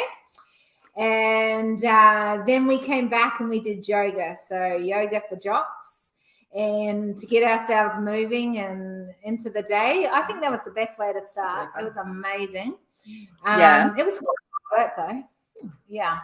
And then we kicked in the day with a little bit of Texas from Ingrid. So it was fantastic. Ooh, that It's would been have been amazing. amazing. People have rocked up today. You have to say that, right, So Michelle? we started with a redhead and finished with a blonde. I don't know. We're talking about here. You're so redhead finished with a blonde. So I found it. I found it. And by the way, there's another blonde on here, Samantha Riley. I could not have done this morning without Samantha Riley. Your wingman. She was amazing. Samantha, you really Shout brought it. out to Samantha. Amazing. She really did bring it. Samantha, are you still there? Or are you just lurking in the behind the scenes I know what you're with about to the say. purple unicorns? Yeah, What's a we good love show? Luke. Like, Right? I'm here to watch the show with Catherine. I had to get popcorn. Okay, yep. I like So, it. do you want to tell us those? Did you find the?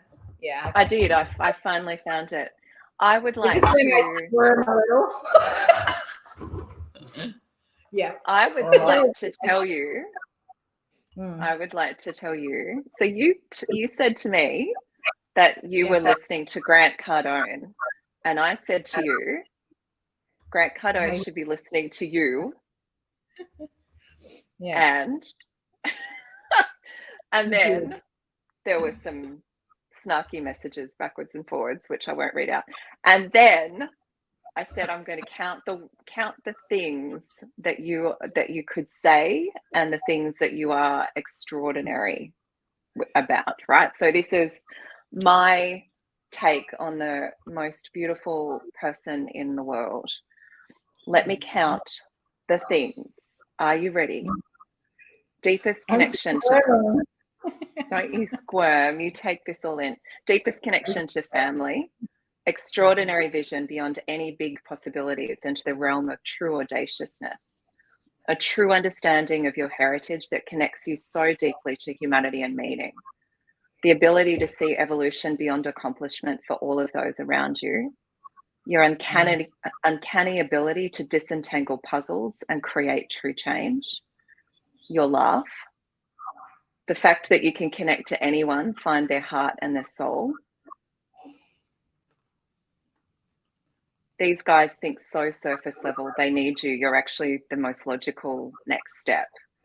But you are the bravest step that any entrepreneur will ever take. And because of you, the world will never be the same. And then we had more squirming. We did. I remember. And lots of love hearts. And all of that remains true. And I would also say to you, along with the audacious vision and your connection to family and heritage and diversity and your ability to have these really extraordinary conversations, the other thing that I didn't know that you also bring to the table is it is a unicorn trait. The ability to bring beauty and heritage, intellect, organization, vision, change together. You see things that, I mean, I grew up with an artist mum. I think I've got a pretty damn good eye for this stuff, but you see things that I miss as I'm walking around.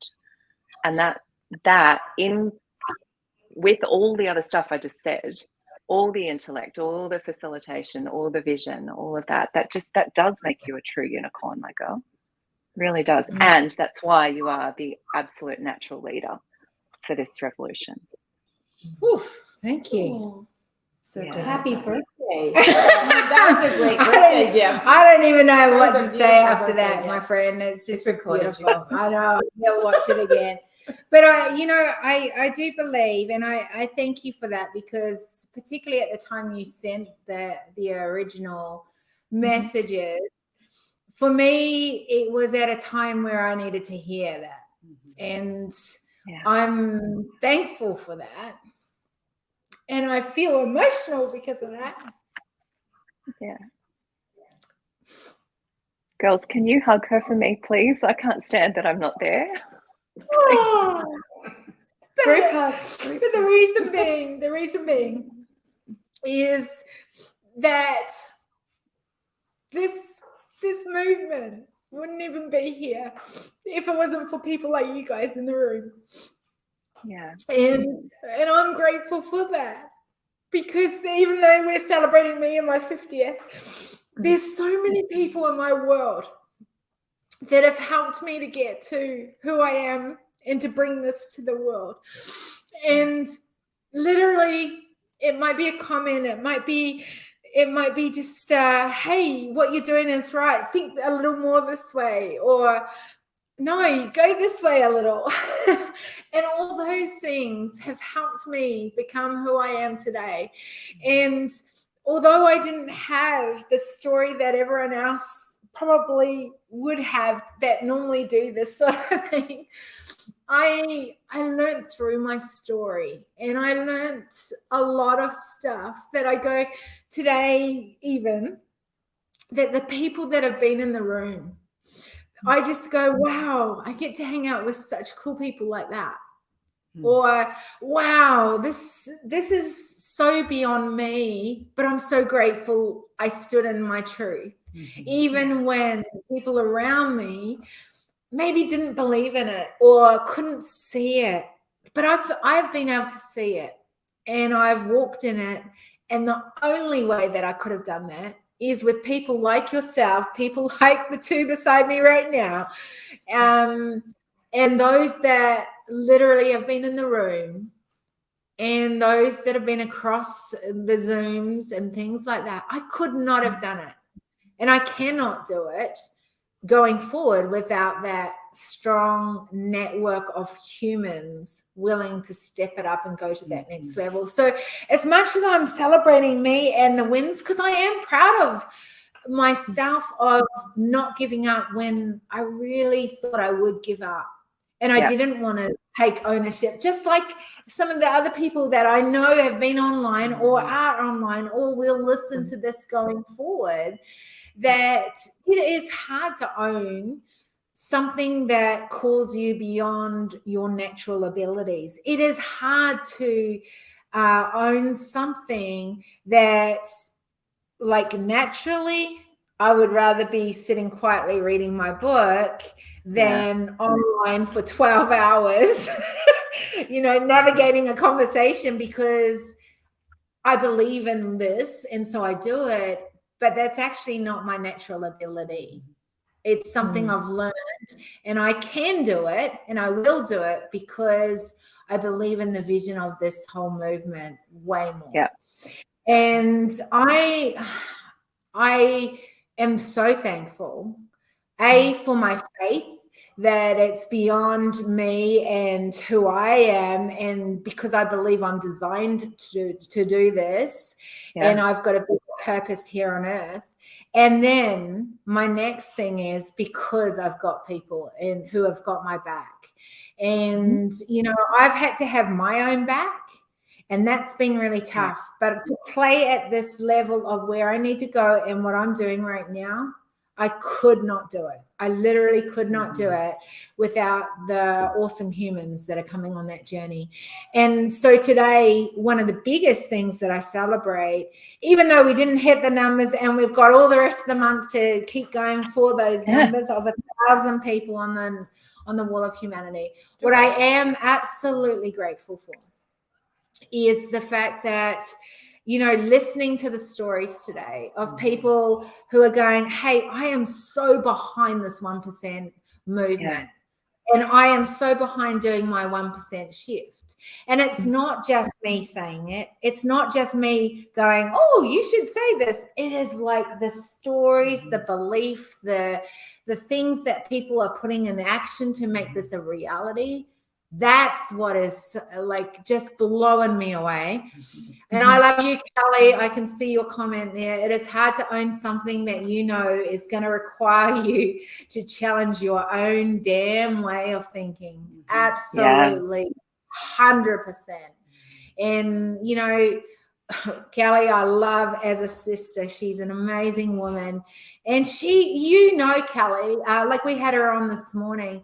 Kelly, I think is a woman that has had to face being of color in a very white man's world, of having to try and get deals across, but being sidestepped because she's not of the right color. And I hope that Kelly, within this movement, within these amazing humans, gathering around you as a fellow sister, that we can support you to really fly and be amazing in your world, because she has so much value. The stuff that she does with the Indigenous is just incredible. And but it's tough. And I think if there's one thing that has come out of today is that we are not in isolation. We are not in isolation. She says, you already have, love. You know, we are not in isolation. We are together going, hey, what is it we're doing? How can we support each other? What does that need to look like? And you guys, and I mean you guys, all of you, have opened up your world to help make the 1% movement a new thing. Wow. Wow. Then comes more flowers and alcohol. It's like, it has been a happy birthday all day. wow. Oh, beautiful. Oh, they're gorgeous. I don't know how it says it's from her. You know what really blows me away is that it actually gets here to this house. I don't even know who it's from. Who is this from? Where is it? Oh, there. It's hiding away. He's hiding away. Oh, So for me, that's good thinking. Nice thinking. Yum-o. We all thank whoever sent that Oh, it's Susan Dean. You know I love you. Oh my gosh, and Michael, Monique, and Chloe. Oh, that's beautiful. I better she was on. I better save that for when Susan you come up and you wanted to Good idea. How amazing! Thank you. That's just beautiful. Just gorgeous. But that's what I'm talking about, right? Like it's people On that cue, on oh, cue, right. flowers and Yeah, that was prepared earlier, you know. Cheers. Okay, present. Enters present, you know. No, but that's what Lift I'm up. talking about. Exactly. Totally. Just amazing. So anyway, I don't know. That's what I'm taking from today. Like just Oh my goodness. in a master. What about you, Jeff? Oh my. You know, I think it's amazing how we find each other. I think that is just one of the most beautiful things that around the globe that somehow, you know, this Texas girl found this Kiwi Australian, you know, found the Tasmanian over here, you know, and it's just so beautiful the way that we somehow find each other. I have a whole tribe of women, and you well know that we are fierce for each other. We would literally, you know, we would take a bullet for each other. You have to in Texas. I'm just saying. And that's how life is in Texas. And we truly have each other's backs. You know, we have one who, even my chief of staff she's what we call a country girl. She, you know, she grew up on all this acreage, and she says, I have a backhoe. Do you know what a backhoe is? Yes. I don't know what they're called in Australia. It's a big a backhoe. It's a deep hole. It's a big machine, and she always says, you know, nobody better mistreat you, Jan, because I have a backhoe. And I know how to dig a hole where nobody will ever find it. So when I talk about fierce loyalty, better not mistreat anyone in the tribe. You did that to me. I was at your place and you go, it was a particular person and you said something and you go, they better not hurt you because I'm coming after them. We're sort of fierce. Texans are fierce. I've noticed. But I do love it's your dream is just as important as my dream. Yeah. And my dream is just as important as your dream. Yeah. And so it's not about the big I and the little you. There's none of that. It's that we're all in this together. We all put our 1% in there. We're all working for the same goal to make this world an even better place. For us, for our children, our grandchildren, for those that we love, those to come after us. But the fact that we find each other, I just think it's what I call a God wink. You know, it's this little wink. Wink, I got you two together. Wink, I got you together. It's a God wink. So I you love are that. in my life. Oh, that's so funny. What about you, Michelle? I love that. Thank you, Jen. I don't think I can be anywhere as entertaining as Jan. I don't know. That's my 1%. Bring entertainment to the world. So good. I thought it was something very intellectual, but apparently it's not. It definitely was, but it came with wrapped in entertainment. Thank so I you so appreciate much. that. Thank you. Makes it Yeah. easy to know. For me, apart from that, I've been around the edges of it all from its inception. Yeah. Like just like you, Catherine, I can't find anything that Kerry Marie sent me or that I sent her 5 minutes ago, because since then there's been 300 messages. It's actually quite difficult, the communication anyway. Very good communicator. There's lots of communication. So there is something very satisfying to be here and see this big vision that Kerry Marie, and we did say that you talked about it in one of our talks today, about how you start up here and you're trying to communicate it, and you particularly did point it to me and how complicated and hard that can be, to take your vision from something up here. And then the only way you can get that to happen is that you need to be able to make it clear to other people what it is you want, because as has been said over and over again today, can't do it by yourself. Yeah. So you need to become really good at communication in order to share where it is you want to go, and that. So that was really clear to me today. Hopefully I have expressed it in a clear way also. And to me, it's always a miracle when Kerry Marie pulls these things off, because she this is like 6 years I'm coming up to working with Kerry Marie, and it's at times been only her and I working together. Like, we haven't had anyone else to help us, and it's just been. She'll say, we're going to do this, and not only that, we're going to do it in 5 minutes, and I'll be like, hold on, we need, because I'm the details person. But I'm like, I want to know, how's that going to work? And don't worry about how it's going to work. We'll just do it. It'll be fine. And she always has never failed. Like, whatever it is, because her We vision could have is been so quite big and close for this to fail. Come on, let's get real right now. We were right up to the, yes and no.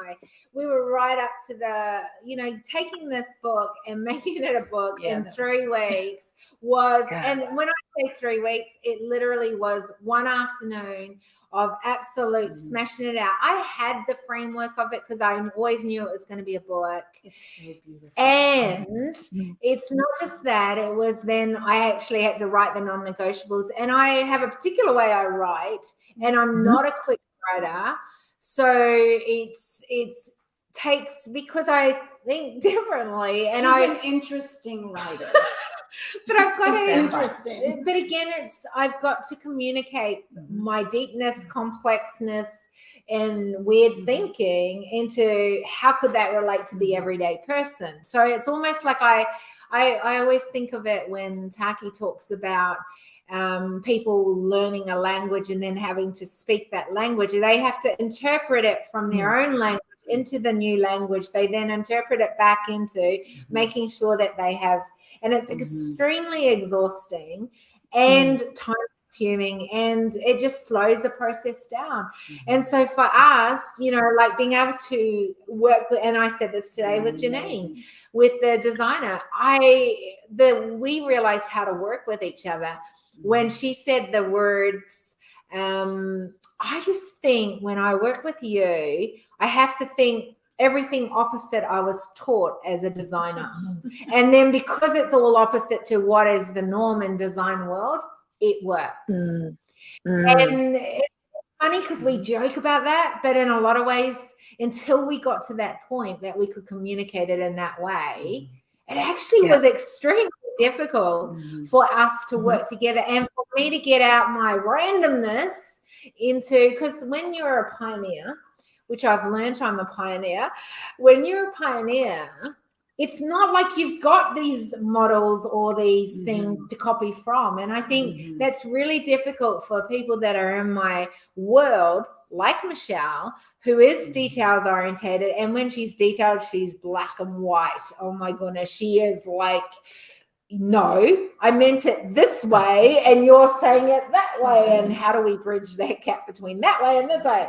Like, And a good lesson for teach you communication. You do teach me communication, and if I'm able to communicate it to Michelle, no, we have this joke, but it's the truth.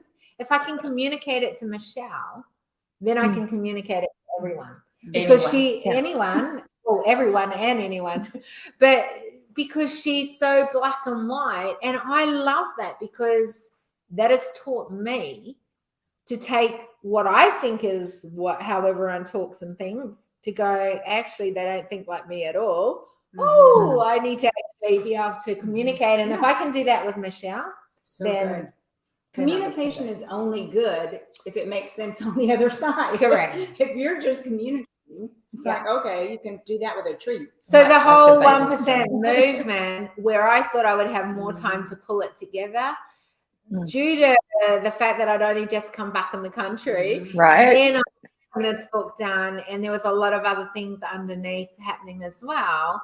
It was a miracle, and I have to say, even last night I had a moment, which was the moment that I said to Michelle, I think I need to go to bed, because I thought if I thought about it more, I would realize I was didn't have all the way I would it to be. But what I love is sometimes it's not about the perfection of all the underground foundational things, but a willingness to keep stepping it up.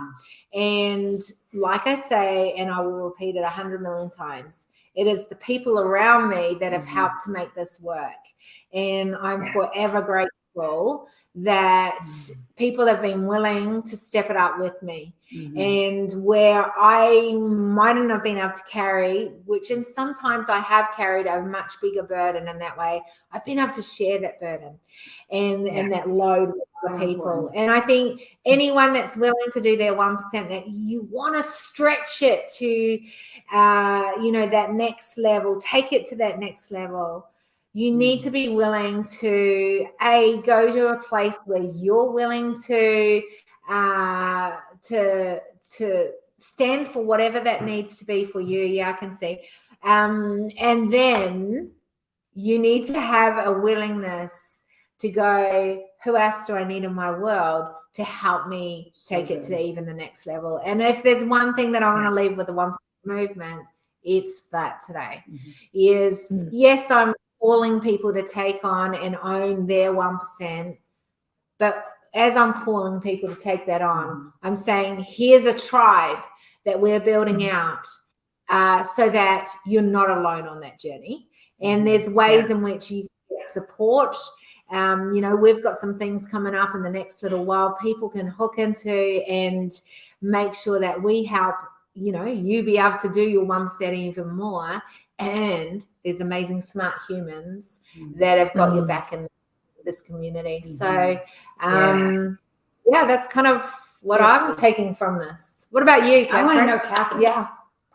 Oh my goodness. I just want to reflect a couple of things as I've been listening to you speak.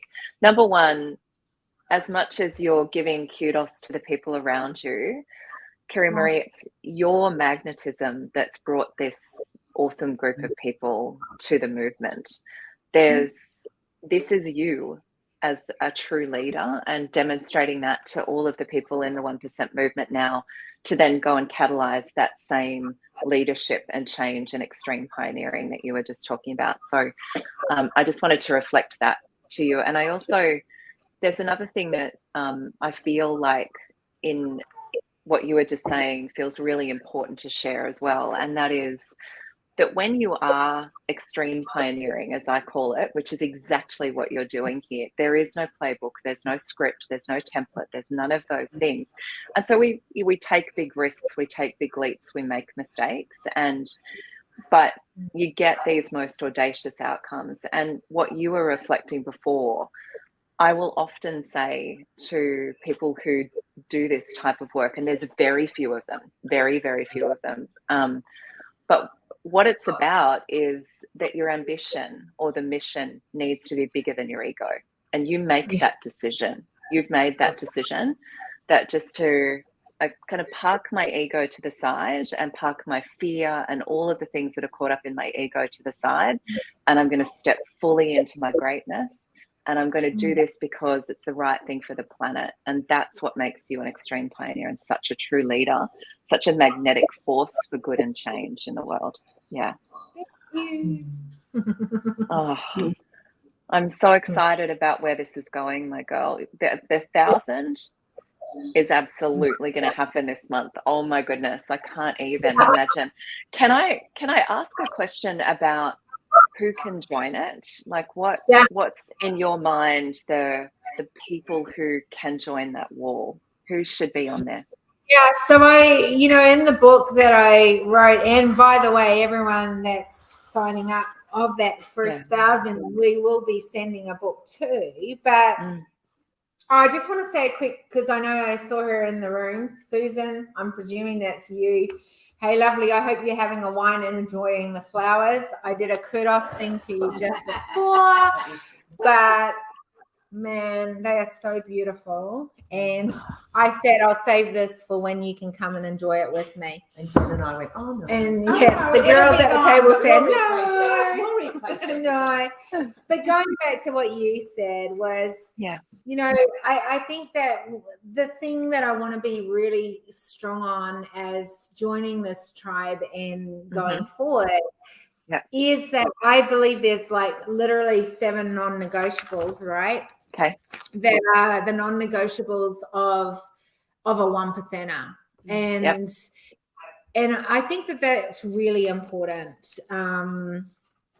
I don't know how to answer that except for that's what I believe is when you can make these 7 non-negotiables as negotiables in who you are, how you build out, how you lead, how you build out culture, what that looks like as you make decisions, then it will build a tribe of people that, like we've talked about all day long, like honestly, all day long, of no judgment at the table, a safe space, people being able to be who they're meant to be, making humanity as stakeholders, all those things, that understanding that we cannot continue to do it the old approach. We've got to do the new approach, and that every human has a voice. Those are the non-negotiables. Those are the things that are really important. And when we can understand that as a 1%er, you've got to own that, then you are so welcome to be a part of this tribe. Yeah. What a beautiful way from my perspective to really anchor in what the clear call to action is for everyone from here. And that is, from my perspective, go out and find the people who can live by the oath of those 7 non-negotiables. Do you want to hear the actual official 7 non-negotiables? Yes. So here's the official 7 non-negotiables, right? Siri was just talking. Sorry. Don't worry, I had one of those moments I had to take my watch off because it kept doing it. So what I believe is the 1%er believes it is a decision to make humanity as stakeholders. There is a need for a new approach. The stretch is in the uncomfortable, that every human has a right to have a voice. The realization is it is not one or the other. The secret advantage is human intelligence. The speed of decisions to shift the dial forward. And you have to read the book to be able to understand all of this. But I think that's the clear call to action for all of us from today, is to pick up those 7 non-negotiables and go and find more people to join this audacious tribe.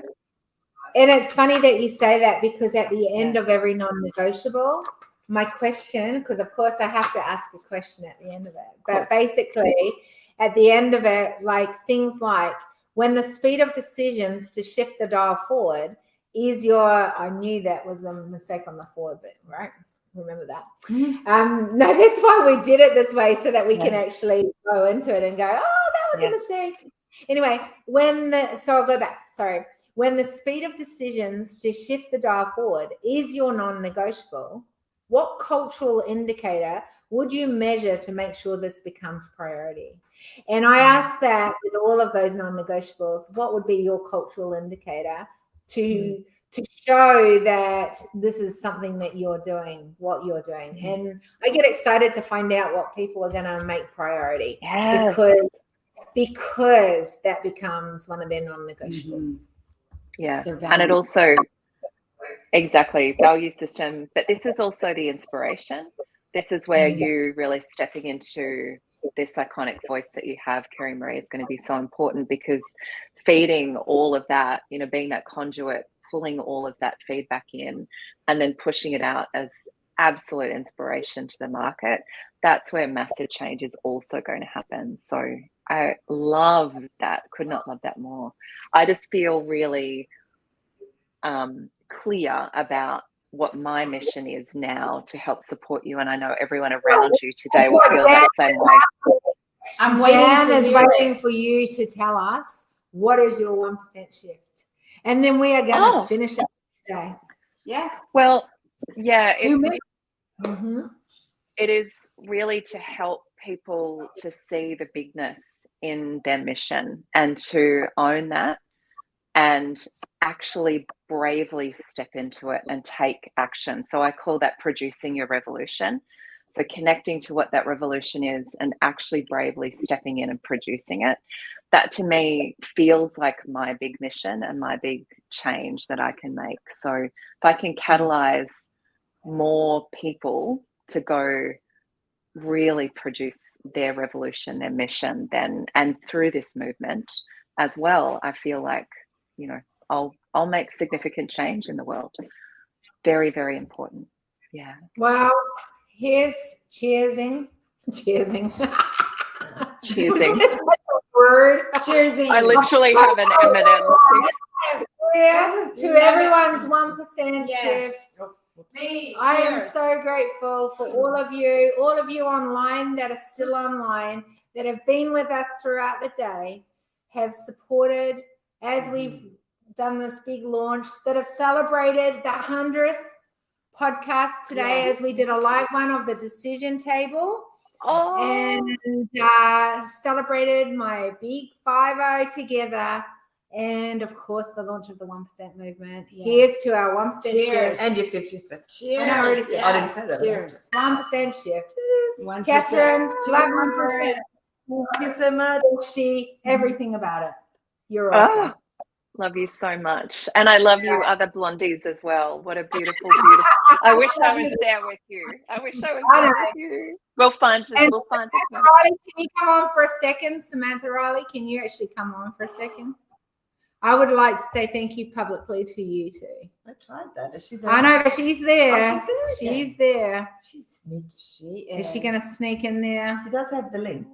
Samantha Riley, I'm calling on you. Don't feel like you're being called. We want to see your beautiful I face. do. I can't, sorry. I All can't, right. sorry. Big Well, love we to Samantha cheers Riley you. because she has been a huge part of She's making this amazing. happen as well. All right, big All right, love. cheers. Cheers. Let's go and do our 1% shift. Woo, ciao. Bye. Okay, Zanya, I figured that. Goodbye. See ya. Bye.